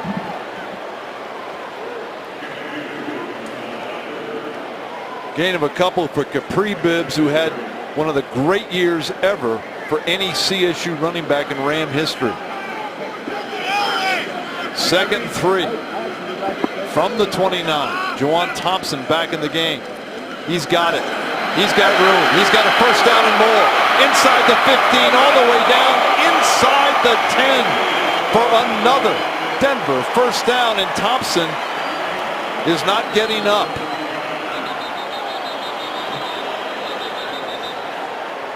Therold Simon ran him out of bounds, and Timeout on the field for an injured player. he has really looked good tonight. Let's hope he's okay. Last year, this time, it was C.J. Anderson that was impressing. Juwan Thompson showing his stuff out here. Juwan Thompson pops up. That's the good news. We'll check out how he's doing when we return. And a great night for Juwan Thompson, who's just gone into the locker room. Well, he's shown the speed to get to the edge, the patience, and then I love that, running people over, finishing runs with authority. There you see the patience, stick the foot in the ground. He's always finishing the run. Again, the patience. Get north and south, and here's where he gets nicked, and he does go to the locker room. 1st and goal for the Broncos, an empty backfield. 4 receivers in the play. Osweiler in the gun. With time, fires, has his man Jordan Norwood down inside the 5 to the 4.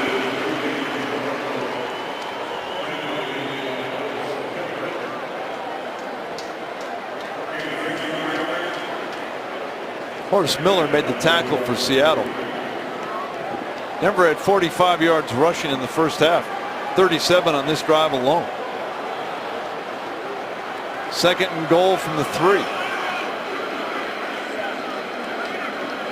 Capri Bibbs in the game now as the lone setback. He's got it. Touchdown. But the ball is loose. But I think Bibbs crossed the goal line before he coughed it up. Prior to the ball coming loose, we have a touchdown.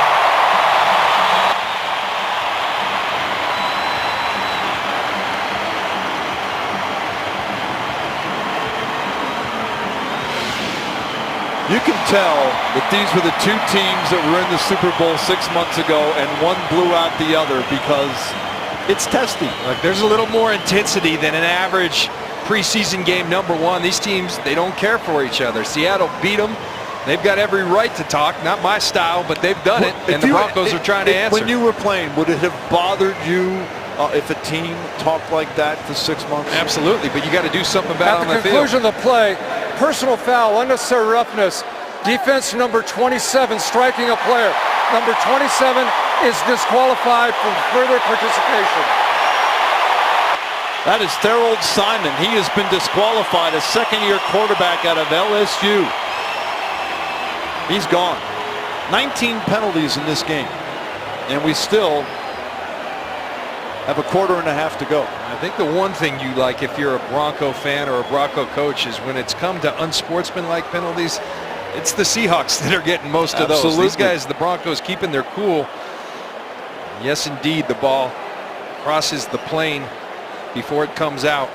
Good job by this second-string offensive line for the Denver Broncos. Here's Mitch Ewald in, the other kicker on the roster. He will attempt the extra point from 33 yards away, and it's good. Mitch Ewald, a rookie out of Indiana. So he's on the board. 10 minutes to go in the third quarter. Broncos have the lead. For the officials explaining what happened there to Pete Carroll at the end of that run. Now watch number 27, Thorold Simon. A push and then a punch to the head of Jarrell Robinson. That may have done it. Then he threw another one there later. Well, he got his money's worth. Yeah, he'll be paying some money to the NFL. Because when you throw punches, you're going to get a letter. There's another one. 5 plays, 57 yards. As they put the penalty on that kick and the ball goes into the stands. Ewald did it this time. Terrell Pryor, the former Ohio State star, former Oakland Raider, trying to catch on in Seattle. Comes into the ball game. Terrell Pryor, early last year, sparked the Oakland Raiders, and it looked like he may be the guy there, but just never could put it together consistently as you saw his numbers. Pete Carroll, though, talking to a lot of people in Seattle, intrigued by his talent, his ability. Pryor looks to throw on first down. Got a man wide open. It's Paul Richardson. He catches it in front of Roby for a gain of about 9 to the 29. That's 3 catches for Paul Richardson. A lot of people are unfamiliar with Paul Richardson, and the one thing he brings to the table for the Seattle Seahawks is speed. You can't teach it. It's an incredible asset to have on your team, and you match him with Percy Harvin. They've got a lot faster on the Seattle Seahawks offense. They do have some speed. You put those two together. 2nd and 1. Spencer Ware in at fullback. He gets football. He's got a first down. Across the 30 to about the 31. Mitch Unrein made the tackle for Denver. Denver's got a lot of defensive linemen. A lot of depth there. They do. There's going to be some good battles, and remember Kevin Vickerson not back yet. 91 there is Siona Foué. He's had his moments. A lot of good depth there, and it's a position you have to be strong at. 69, former CU player Will Prechek, just signed him a couple weeks ago. 1st and 10 from the 31. Pryor keeps it. Across the 35, slides down at the 37. Brandon Marshall was there to bring him down. Pick up a 6 for Seattle. There's that read option that was so in vogue in the NFL over the last couple of years. And when you have a quarterback like Terrell Pryor who has the ability to run the football, it's a tough play to defend because you just simply don't have enough men to account for everybody.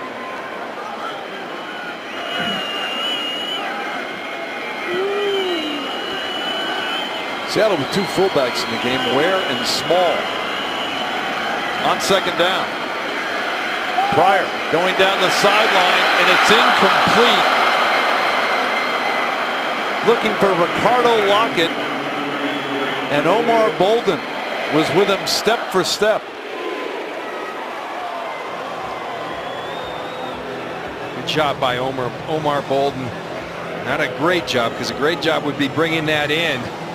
But that's one thing that Jack Del Rio has preached this offseason. Too many explosive plays against the Broncos last year. When you've got Peyton Manning on the other side, make them go the long way. Don't give them the big play. Something they've preached and worked on a lot this offseason. Seattle 1 for 5 on third down. It's 3rd and 4. Here's Pryor. Throws to Richardson. He's got a first down out at the Seattle 45. Bradley Roby makes the stop after a pickup of 8 and a first down for Seattle. What you see with guys like Richardson, they have so much speed. Guys don't really want to get up and cover them. So the underneath stuff for a guy like Richardson, if he's willing to go in there into the fire, he's going to have a lot of opportunities. He does a nice job right there. That's a big if, isn't it? It is, especially when you're 170 pounds. Yeah. Seattle out to their own 45. Good matchup there, Roby and Paul Richardson. Here's the handoff to Spencer Ware. He's back to the line of scrimmage, and that's about it. On the bottom of that pile is Lamine Barrow along with Siona Fue. Ron, you mentioned Marvin Austin earlier having a really nice camp. Watch him on that play. Takes the center back. He doesn't end up making the play, but that's what you want to do as a defensive lineman. Disrupt. Manhandle your guy, then get off. He's wreaking havoc. He had the sack earlier, making a difference for the Denver Bronco defense. 2nd and 10. The pass is incomplete. He was looking for the tight end, Cooper Helfett. Couldn't come up with it.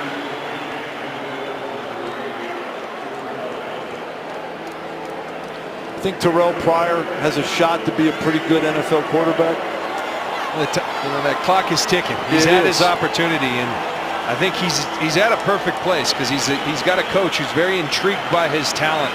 What he's got to do is show that he can handle the mental side of the game, and then the accuracy. Right there, you saw an open receiver, and he threw it behind him. Accuracy is everything in the NFL. Saw a lot of that with the Raiders last year, especially those games with the Broncos. 3rd and 10. Seattle from their 45. Pryor goes right over the middle. He's got his man for a first down. It's Brian Walters all the way down to the Denver 26. Tony Carter made the stop for Denver, but a 27-yard gain and a first down and a good throw by Pryor. And that's why he continues to get opportunities, because that looks like the real deal. Big, tall, in the pocket, delivers a laser right on point. Beautiful execution by Terrell Pryor. Richardson and Walters flank to the left. Pryor in the shotgun. 6:20 to go in the 3rd quarter. Pryor flush from the pocket. Now he's just going to throw it away. Good pressure there by Quanterra Smith, number 93. Great story. He's been on injured reserve most of the last couple of years with a bad knee, but he's had a pretty good camp.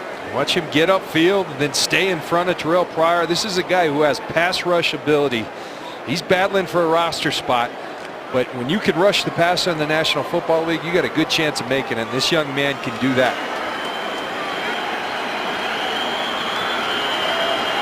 14-10 Denver. 6:11 to go, 3rd quarter. Pryor, the screen to Ware. Not much there, and he's down at the 26. A host of Broncos, starting with Mitch Unrein and Siona Fue on the tackle. That's why Mitch Unrein stays on rosters. He's a smart football player. They invite you up the field. If it's that easy, they're doing it for a reason. They're throwing a screen. He turns and retraces and blows up the screenplay. There's going to be a defensive lineman or two that gets released that can play in the NFL. 3rd and 8.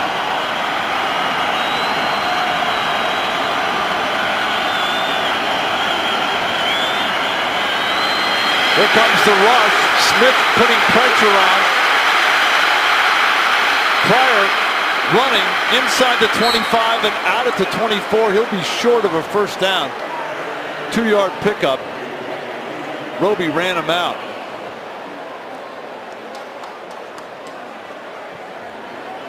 Quanterra Smith had good pressure again. Really good pressure.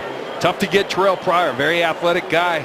but they stay after him. Good coverage down the field, and Roby shows up to run Terrell Pryor out of bounds. Good pressure as well by Shaquille Barrett, the rookie out of CSU.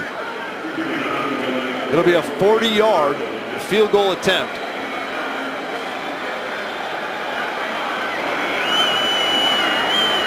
Stephen Hauschka from 40 yards out. And it's right down the middle.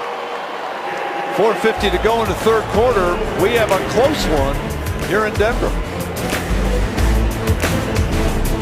Tonight's Bronco Flashback is brought to you by Sports Authority. The year 1999. Broncos home against the Seahawks on December 19th. Game tied at 30 in overtime. Seahawks quarterback John Kitna driving the Seahawks to an apparent victory, but the Bronco defense, they've got other ideas. Ray Crockett blitzing from the defensive secondary hits Kitna. He fumbles. Linebacker Glenn Cudrez, remember him? Takes it and goes 37 yards. Touchdown. Broncos win it 36-30. There's Neil Smith trailing the play. Glenn Cudrez, Ray Crockett. A lot of those guys won some Super Bowls with the Broncos. Sure did. Yeah. A lot of good players back, that defense back there. Alfred Williams, Neil Smith, Harold Hasselbeck, Ma Tanavasa all up front. Romanowski, Cudrez, Ray Crockett. We're going to actually have a kick return. This one by Isaiah Burse. And he's out across the 20 to the 23. The first kick return of the night. So the Broncos, with their lead cut to 1, take over with 4:45 to go.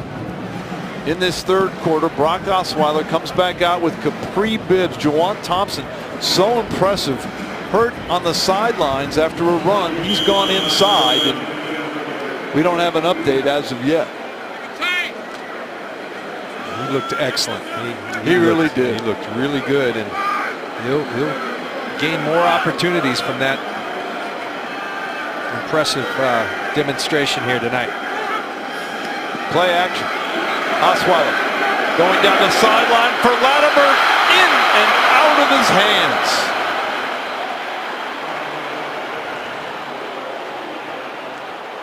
A.J. Jefferson was on the coverage, but that was one I'm sure that Cody would feel he should have had. He should have had, and I think Brock Osweiler is going to look back on this and say, put it out there just a little bit. Latimer had to slow down, and that gave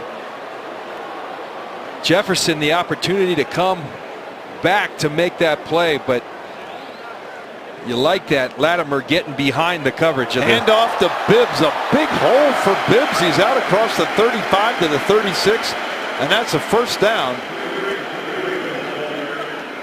Stephen Terrell, the free safety, making the tackle. Capri Bibbs, one of the great years anyone ever had at CSU. 1,741 yards rushing last year, 31 touchdowns, and he just ran for 13 more.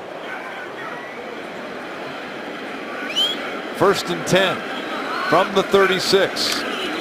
It's Bibbs again. This time no room. Hit immediately by O'Brien Schofield, 5-year man from Wisconsin. And here's a look at Capri Bibbs.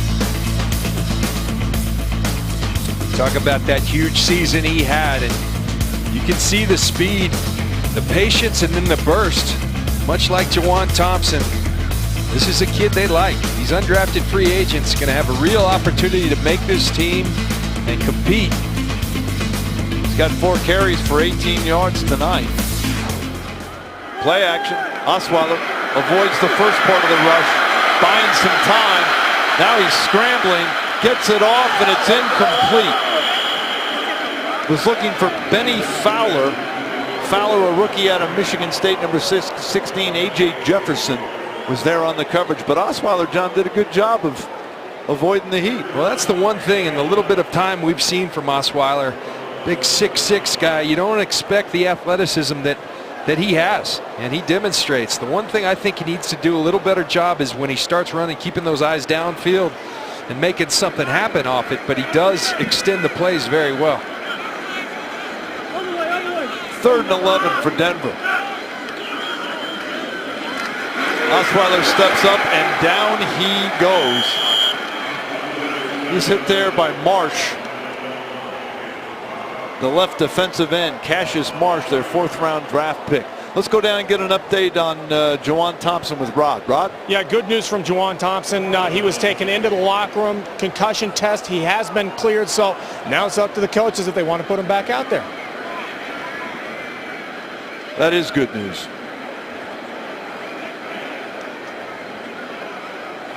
Colquitt to punt. Brian Walters is deep for Seattle. Drops the snap, picks it up, short punt. Takes a Seattle bounce, and it's down at the 35. 2.5 minutes left in this 3rd quarter.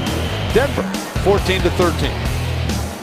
And John, just want to recognize Pat Bowlen, who on the eve of training camp stepped down as the owner of the Broncos to fight health issues. Those of us that have known him for 30 years think of him very fondly, and we certainly wish him nothing but the best. Our thoughts are with him. Well, he's a tremendous man, and you know, I came here in 2004 and I met the best owner in sports, and I saw why. He was always there. You felt the support, but he never meddled. He let people do their jobs. He believed in hiring people, and I think it speaks volumes that there's a lot of people over there at Dove Valley that have been there for 20+ years. There's the handoff up the middle and out to the 40 goes Derek Coleman. And Ron, just to finish that thought, there was never any doubt that his one goal was he wanted to do it the right way, but he wanted to win championships. A lot of people pay lip service to it. Everything he did was been around a lot of owners, yeah. John, and far and away the most competitive owner. Denver was lucky to have him as the caretaker for this franchise for 30 years.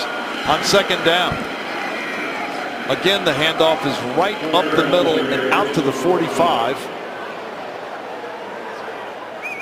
is Demetrius Bronson.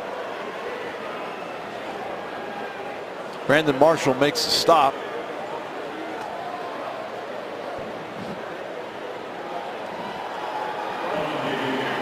Minute 35 to go in this 3rd quarter. It's 3rd and 1 for Seattle.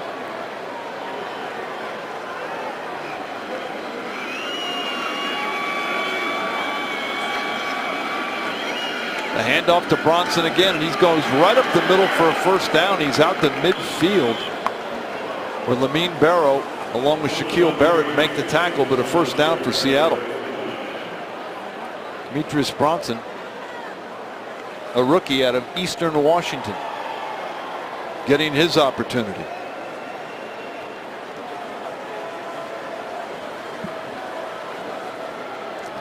Under a minute to go in the 3rd quarter.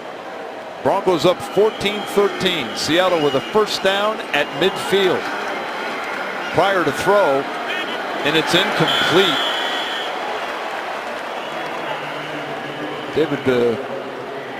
David Bruton putting a hit on Arcedo Clark. One thing you love about Bruton, when he's in the game, whether it be special teams, defense, he always finds himself around the football. And good football players have a knack for doing that. They're always around the ball. That's what I see when I see David Bruton. That's why he stays on roster. He's just a guy that makes plays. Yeah, he does. 3rd down and 5 from midfield. Seattle 3 of 8 on 3rd down.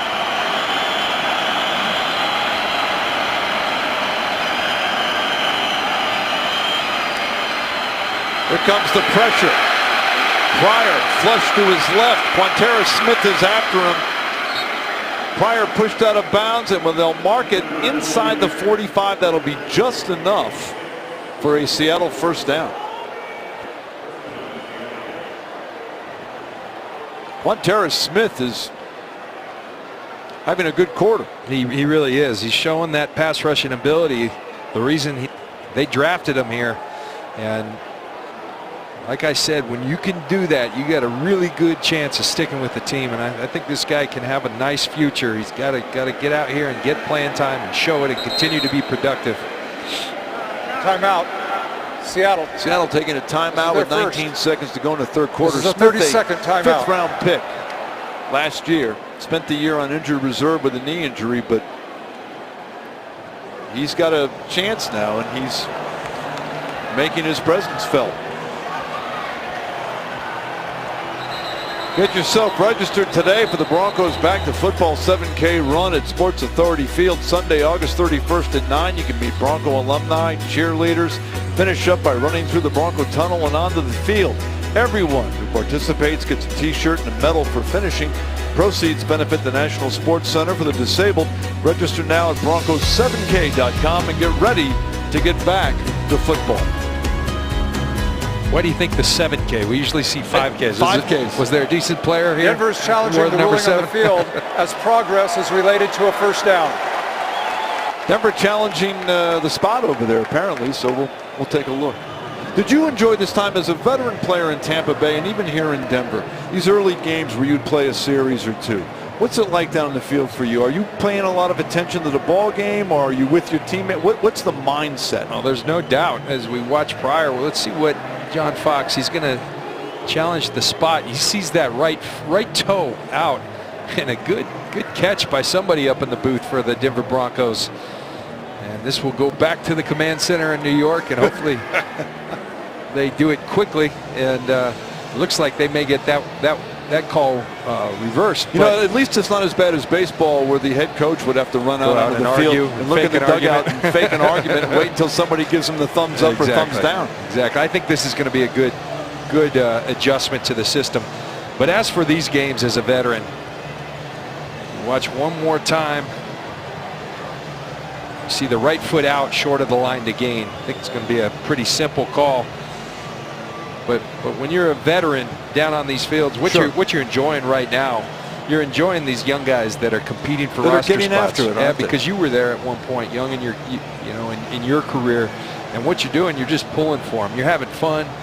You're chewing seeds. And you're, Keep Talib and T.J. Ward over there, and they're enjoying the younger players being aggressive. They should, and that's part of becoming a team. These times you have on the sideline cheering for the younger guys, and you understand the sacrifice. Everybody makes a lot of sacrifices to try to pursue this dream. And a lot of the guys out here, they're fighting for their NFL lives right now.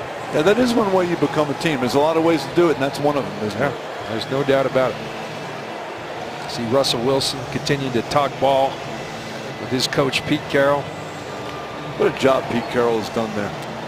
It's been remarkable. He's got so much enthusiasm. He's got a system that he believes in. The interesting thing, if you talk to Pete, we did a lot of Seahawks games last year and my work with Fox, and he'll tell you best thing ever happened to him is him getting fired from the New England Patriots, because it made him go back and re-examine everything he did. And he said, the next time I go back, I'm going to have a system. I'm going to define everything. And he went off to USC, won national championships, and now wins a world championship at Seattle. I think a lot of people, John, forget that he coached the Jets and the Patriots and didn't have a lot of success. Goes to SC, tremendously successful, leaves under however you want to describe that, but then comes to Seattle, and it's been remarkable what he's done. After reviewing the play, the Seattle runner was out of bounds prior to reaching the line to gain. Therefore, it will be third down with 1.5 yards to go at the 46.5 yard line. Denver will not be charged with a timeout. However, Seattle's timeout will still be held, and they will be charged with their timeout. Let's see, Ron. So it was pretty easy for us to see. It's 10:08 here, after midnight in New York. I think someone might have been sleeping because that took longer than it should have. The lightning delay slowed this thing down. Back in New York, it's a work day tomorrow, John. Oh. Seahawks in punt formation. The veteran John Ryan will punt. Jordan Norwood, who's had a return tonight.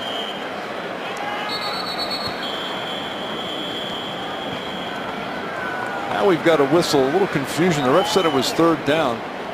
Seahawks are lined up to punt.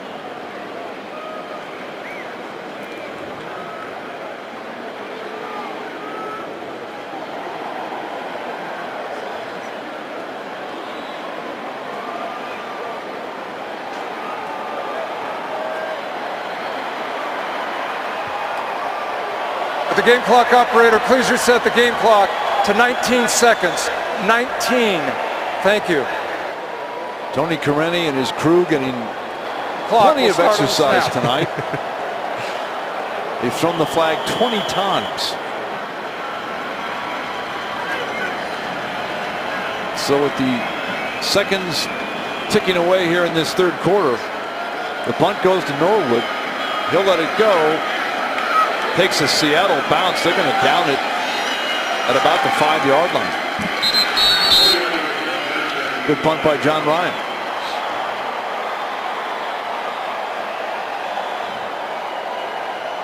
Colorado's largest cycling event returns for its fourth and biggest year yet. The USA Pro Challenge features some of the world's premier racers and cycling teams, starting in Aspen August 18th, going through Crested Butte, Gunnison, Colorado Springs, Breckenridge, Vail, Boulder, and ending August 24th in Denver. Don't miss daily reports from Susie Wargin on 9 News, the USA Pro Challenge.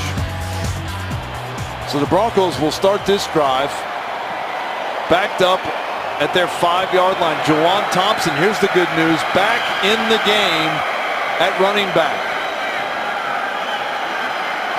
And that is really a good sight.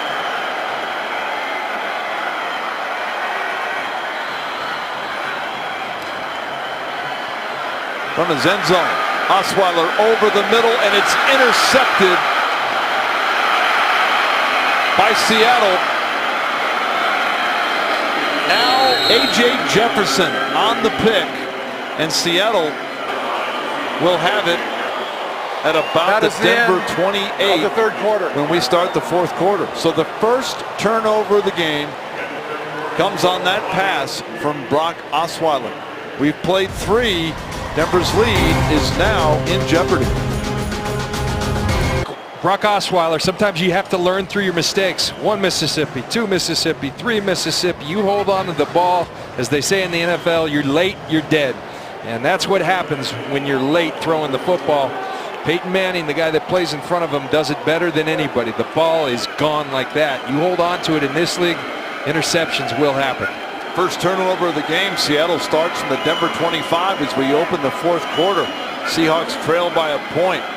Pryor flushed out of the pocket. There's a flag. Pryor's going to go deep into the end zone, and it's over everything. The flag back in the Seattle backfield.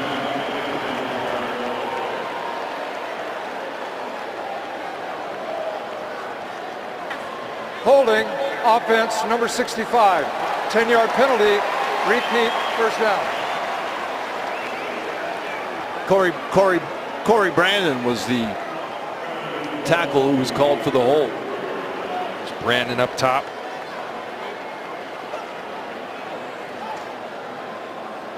He gets a handful of jersey, and Tony Corrente all over it.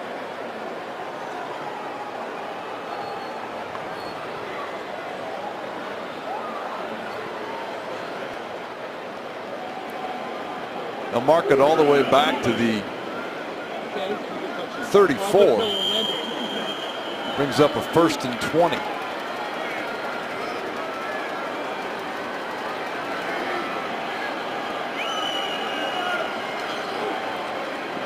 Again, the pressure. Pryor has the completion to Arcito Clark, but there's another flag on the field.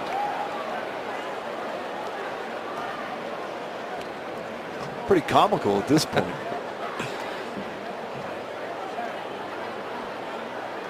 Holding, defense, number 27. 5-yard penalty, automatic, first down. Dookie and Acho called for the hold. It's an automatic first down for Seattle. And the Broncos, this is one thing that they'll have to do. They'll have to go back and address these penalties. It usually goes down to bad technique. When you're holding, when you're grabbing, your technique's got to be better. And Dookie and Acho gets caught right there. 12 penalties now for 95 yards for Denver. So it's a 1st and 10 from the 29-yard line.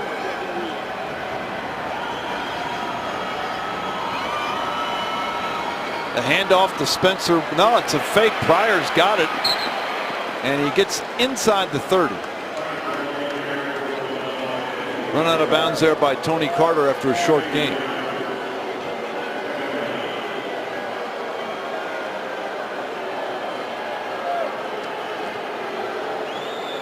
Tony Carter's a guy that's played a lot of football for the Broncos over the years, but because of all the cornerback depth, I think he's a guy that's likely fighting for a roster spot. Good football player. They know he can play.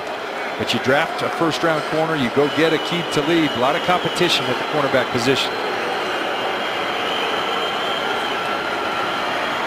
Pryor to throw, rolls to his right, throws, and it's caught at about the 12-yard line. And that'll be close to a first down.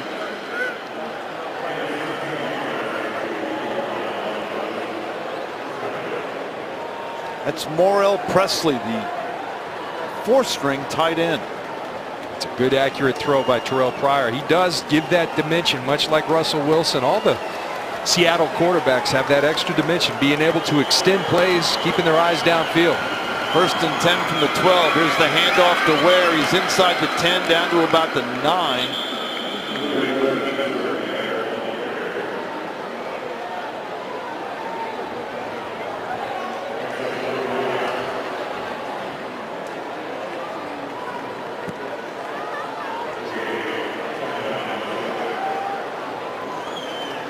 Will Precheck, one of the men in there on the tackle. Another former CU player. Second down and 7. Handoff again to Ware.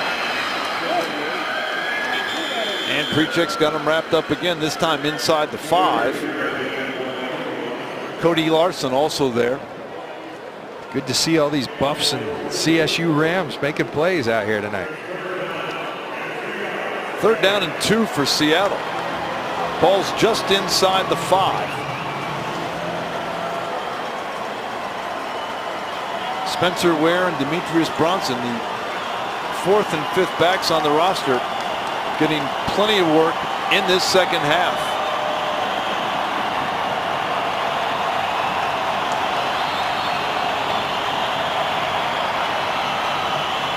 And we've got a timeout.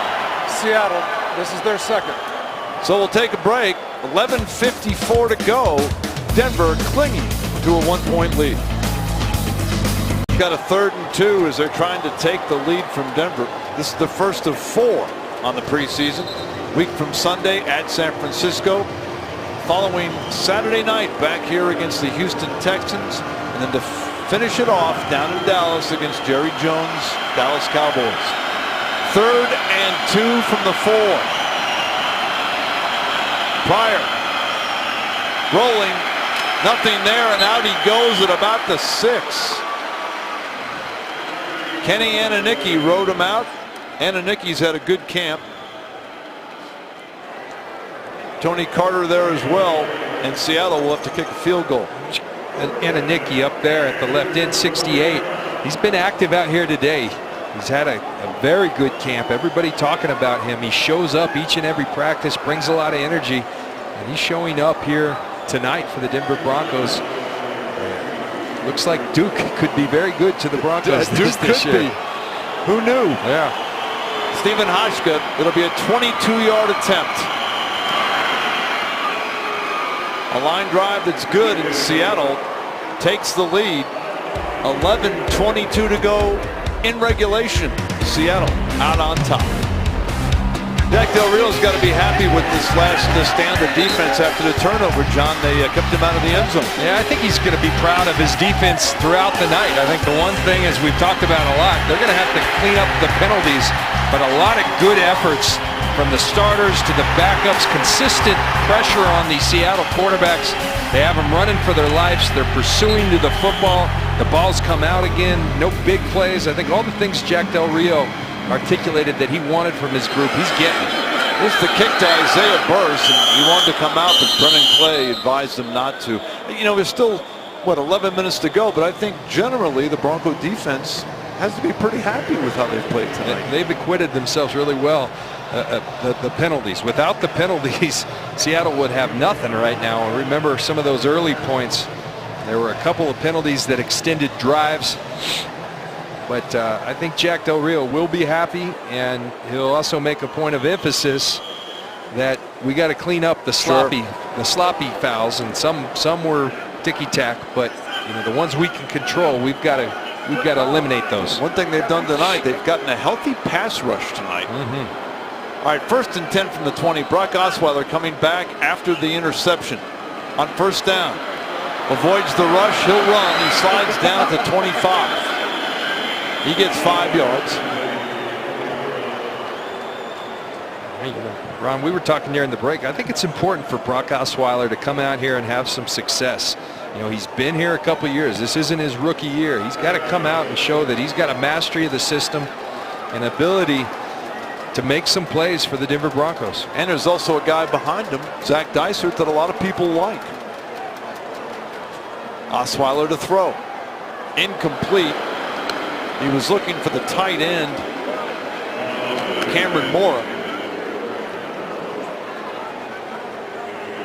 And it's now 3rd and 6. And it's not always easy for these backup quarterbacks because who are they playing with? They're playing with the backups. 2s and the 3s. Yeah. And oftentimes the offensive lines are kind of some 2s, some 3s, so they don't really have that great continuity and receivers, but you got to find a way to make it happen. One thing Osweiler does do, he makes that first guy miss. He buys himself some time in the pocket.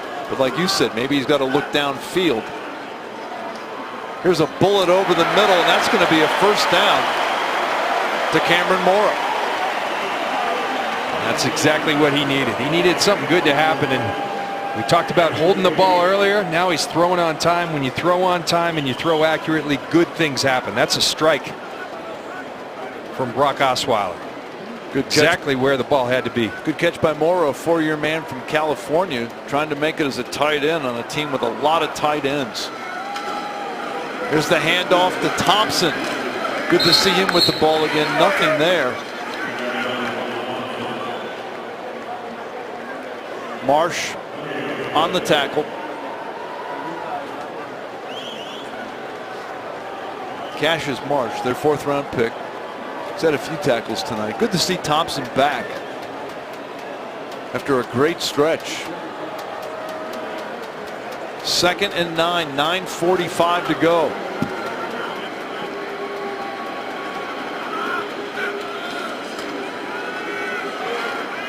Osweiler over the middle. It's incomplete. He was looking for Benny Fowler, the rookie wide receiver out of Michigan State. Deshaun Shedd was there on the coverage. And that's a ball that Fowler needs to bring in. Brock Osweiler, again, good at play action fake, gets rid of the football, delivers a strike. Fowler's got to bring that in. That's a nicely thrown football. That should be caught. 3rd and 9 from the 38.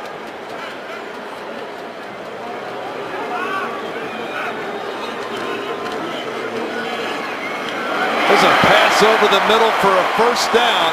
Benny Fowler must have heard John because he corrals that one into Seattle territory. A gain of 16 and a 1st down at the Seattle 45. And I like that by Brock Osweiler. The rookie drops a football. What do? You go right back to him and say, I've got confidence in you. You saw Osweiler come back to Fowler after the play and say, I trust you. And Fowler struggles to bring this one in, but he gets the job done. Osweiler 5 of 10 for 50 yards. 1st and 10 from the Seattle 45. Denver trying to reclaim the lead. Osweiler going up top. Incomplete. It was hung up there for Greg Harden, a rookie wide receiver out of North Dakota, number 87. Neither Harden nor Shedd could locate the football right there. Opportunity for something good to happen there for Harden, but just can't find the football. 2nd and 10, 8:50 to go.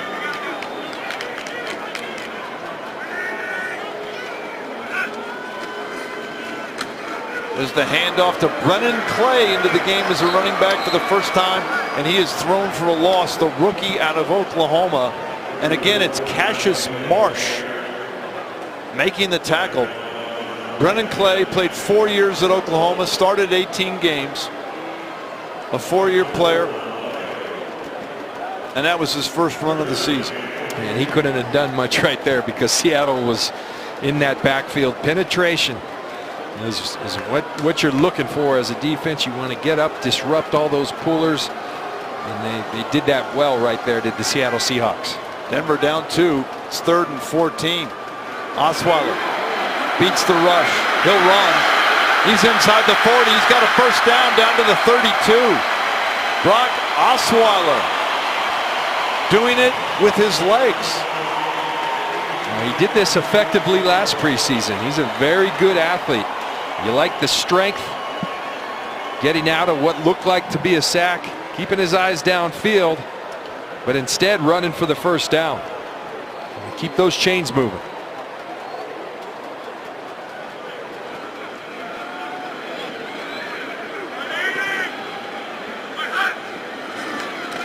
Osweiler to throw. Looking for Norwood. He's got a touchdown. Jordan Norwood. 34 yards, and Denver takes the lead.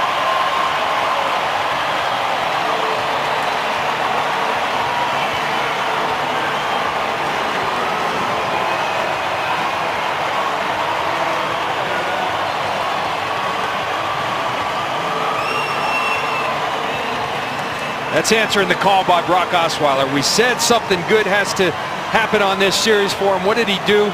We saw before he held the football too long. That series, he was in rhythm, getting rid of the football, throwing it accurately. That's what you have to do in the NFL to have success, and Brock Osweiler does it beautifully on that series. Mitch Ewald on for the extra point. It is up, and it is good. 7:22 to go in the fourth quarter.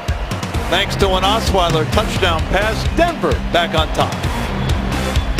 Following John Lynch back at Sports Authority Field at Mile High, and you called it. You said that Osweiler had to do something after that pick, and that was a very impressive drive. It really was. And that's everything's not going to be smooth as an NFL quarterback. You're going to throw interceptions, but you got to come back and respond. And again, throwing on time, showing the arm strength, the poise, the presence. Also showed some athleticism, extending the play on the third down prior to that. Brock Osweiler likely talking to Greg Knapp, the quarterback coach up in the box, and sure Greg Knapp saying, that's what we're talking about, son. 10 plays, 80 yards. Seattle's going to run this one out. This is Brian Walters, and a bad decision. He is down at the 11-yard line.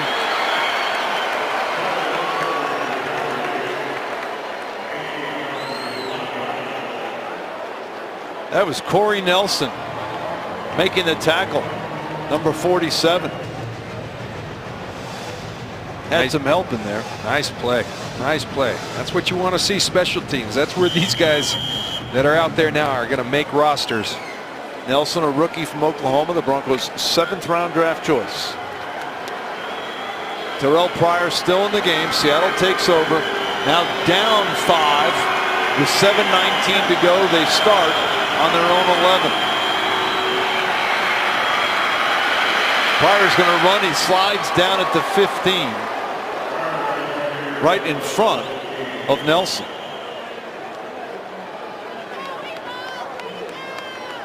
Seattle's only touchdown drive tonight. They started on their own 10, went 90 yards. So we'll see if Terrell Pryor can take it that far without making a mistake.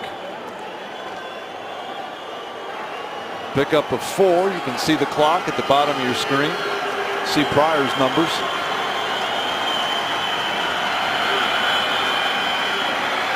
With time, Pryor over the middle, and it's complete.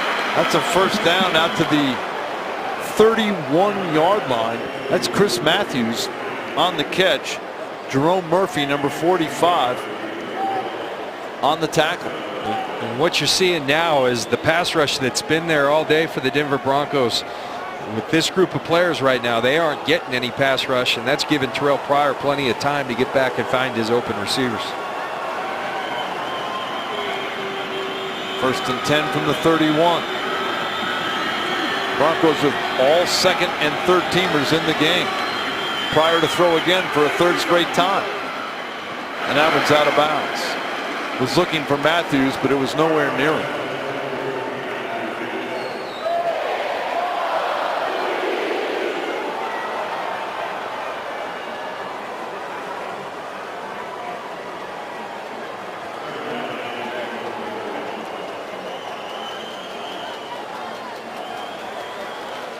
21-16 Denver. Terrell Pryor 6 of 11 for 77 yards.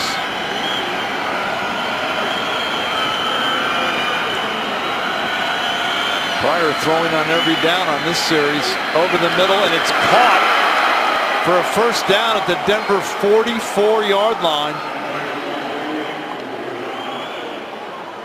That is the fourth-string tight end Rashawn Allen on the reception. And that's a well-thrown football. We've seen it a couple times from Terrell Pryor down the middle of the field, throwing a strike, poised in that pocket. You can see what's so enticing when you watch Terrell Pryor. When he does it right, it looks exactly like it's supposed to look. 25 yards to Allen. Pryor to throw again with time. Now he's going to run. And he takes it down to about the 35. Gain of 9. It'll be 2nd and 1. These Bronco defensive linemen have been chasing, whether it's been Russell Wilson, Tavares Jackson, you see them breathing hard. When you chase those quarterbacks, those plays get extended, they get long. And you see a lot of defensive linemen huffing and puffing, and that's why you play these games, get in that kind of game shape. Broncos deep into their depth chart on this drive. Finally a run. This is Demetrius Bronson. He's got a first down to about the 32. Cody Nelson on the tackle, along with Mitch Unruh. Clock running inside of 4:40 now.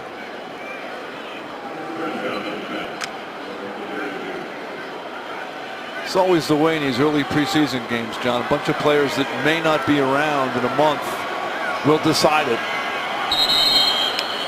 And there's a flag. We may have a false start. Offense, number 69. 5-yard penalty. Repeat first down. That's on Nate Isles, the right guard. You know, Ron, you talk about guys that may not be on rosters, but many of I think of guys Bronco legends like Rod Smith, undrafted free agent. He made his hay in the first preseason. No one expected him to. Terrell Davis runs down on a kickoff and catches the eye of Mike Shanahan. That's right. In England, at Wembley Stadium, last preseason game. Rod Smith, maybe the greatest, most successful undrafted player ever. 1st and 15. Pryor to throw. That's complete to Ricardo Lockett. That's down to the 27-yard line. Jerome Murphy again on the hit. Lockett, a 4-year man.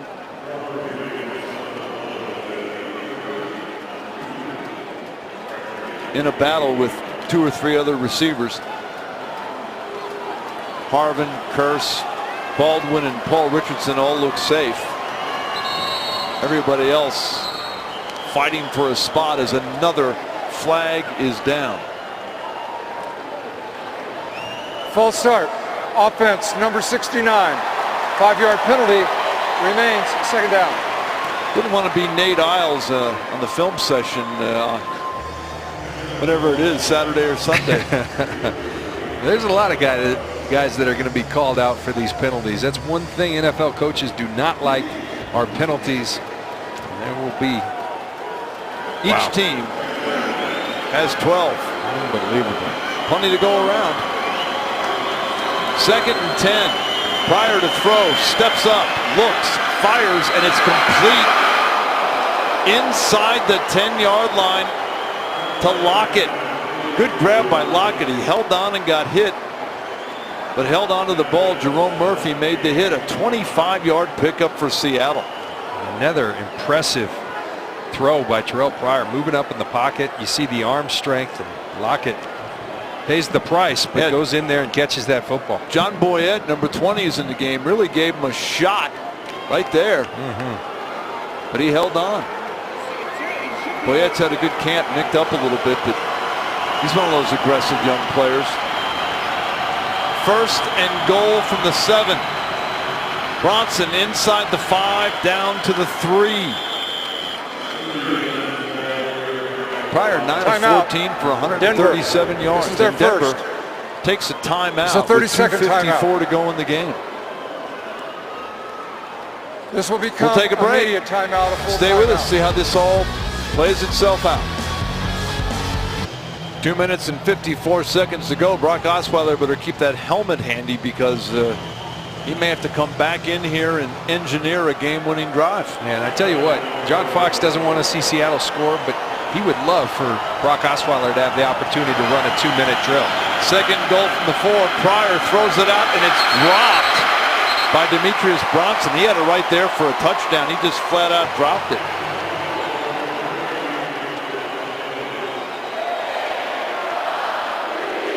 Trying to run before he secured it. Yeah, he was. And Boyette with good pressure off the corner, but that's a catchable football. And like you said, he walks in if he catches it. Third and goal from the 4.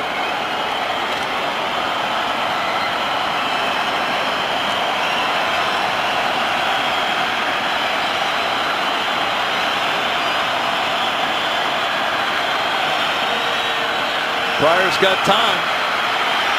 Now he's flushed to the right. Throws in the end zone, and it's intercepted.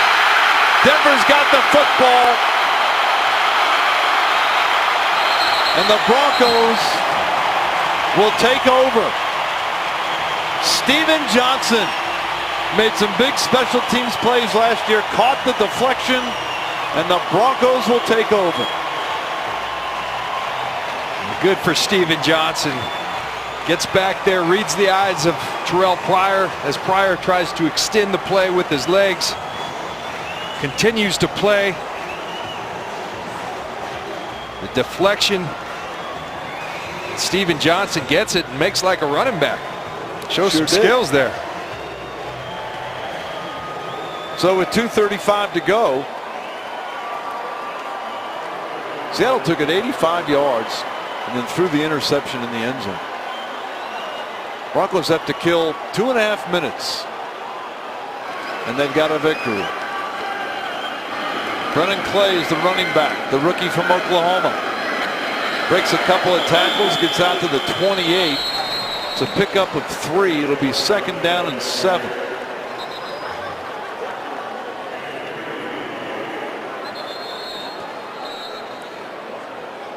Horace Miller made the stop for Seattle, and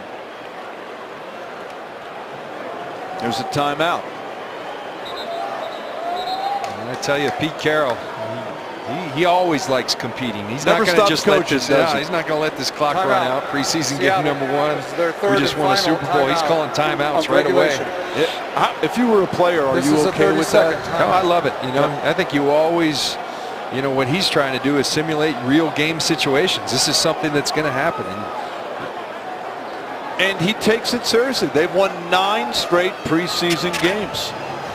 There's a culture of winning. He believes it means something. Culture of winning, culture of always competing. That's something he's always talking about. You would have liked playing for somebody like him, wouldn't No, you? absolutely. I really enjoy Pete, and I admire the work he's done at every level.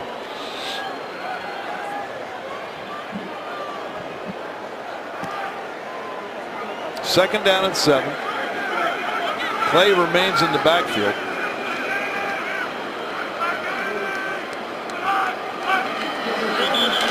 And there's another flag. Thought we could get through the last couple of minutes without one, but 70. Neutral zone infraction. Defense number 70 is in the neutral zone, cause an offensive player to false start. 5-yard penalty will remain, 2nd down. that's on Mikhail Brooks, number 70, and that'll give Denver a much easier path to a 1st down. Of course, you played for a pretty good coach yourself, Tony Dungy. I played for a lot of them. Tony Dungy, Bill Walsh in college, John Gruden, Mike Shanahan. The list goes on and on. That's a pretty good list right there. It really is. Forgot you played for John Gruden there. There's Clay up the middle. That could be, depending on where they spotted, enough for a 1st down. What was John Gruden like to play for? It was a polar opposite coming from Tony Dungy. who never said a cuss word in his coaching career, and John Gruden, who did one just about every other word. But you know, although their personalities were so polar opposite, when you're a really good football coach, you're going to have more common traits, and they shared a lot of traits. All right, we'll take a break. We're at the 2-minute warning. Denver out in front of Seattle. 2 minutes to go here in Denver as the Broncos looking to run out the clock. Here's tonight's insurance play of the game. John, was a big one. Well, it was Brock Osweiler to Jordan Norwood. Perfectly thrown football. Beautiful catch by Norwood. It's the insurance play of the game and the game winner for the Denver Broncos. And the Broncos in the victory formation as Osweiler takes a knee.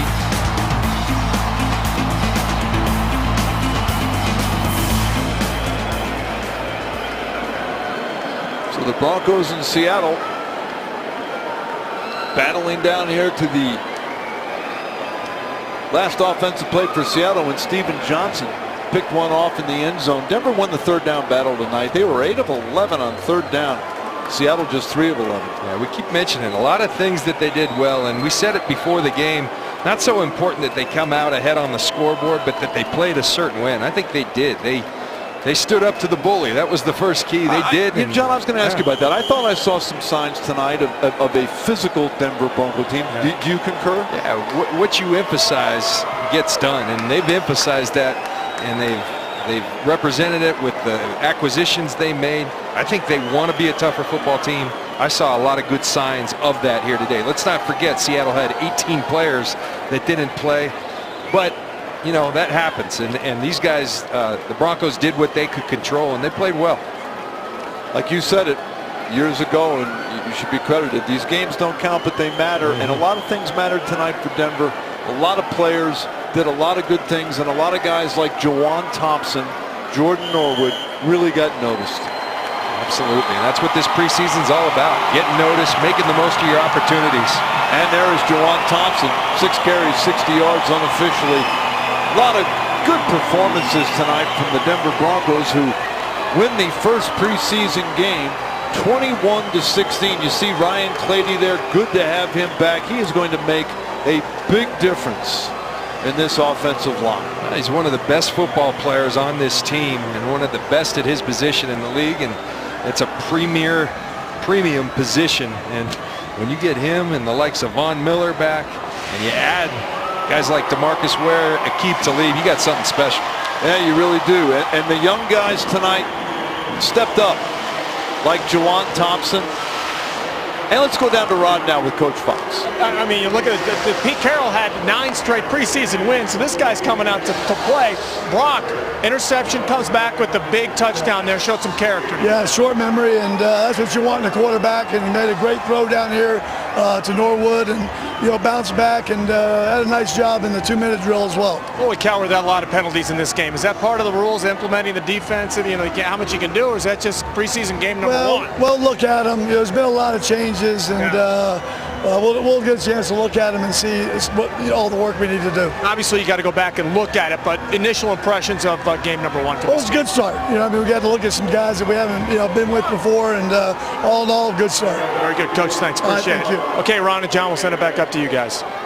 John, I think he's kind of echoes what we were saying. My take from that is that he's relatively pleased with what happened tonight. Not the penalties, but basically like we saw. Yeah, and I think he should be. I think he has every right to be, and I think the Broncos should feel really good about themselves coming up and also say, hey, we can get better. Let's clean up those penalties and think how good tonight could have been. It's a preseason game, but anytime you beat the world champions and a team that had won 9 in a row in the preseason, it gets you off to the right start. And they'll play week 3. I think they delivered a message that was important that was delivered. Hey, thanks for watching tonight. Please join us August 17th when the Broncos travel to San Francisco to take on the 49ers in an afternoon matchup. Coverage begins at 1 o'clock. For John Lynch, Rod Mackey, and our entire crew, apparently we've got a little more time, I've been told. We'll take a break. We'll come right back.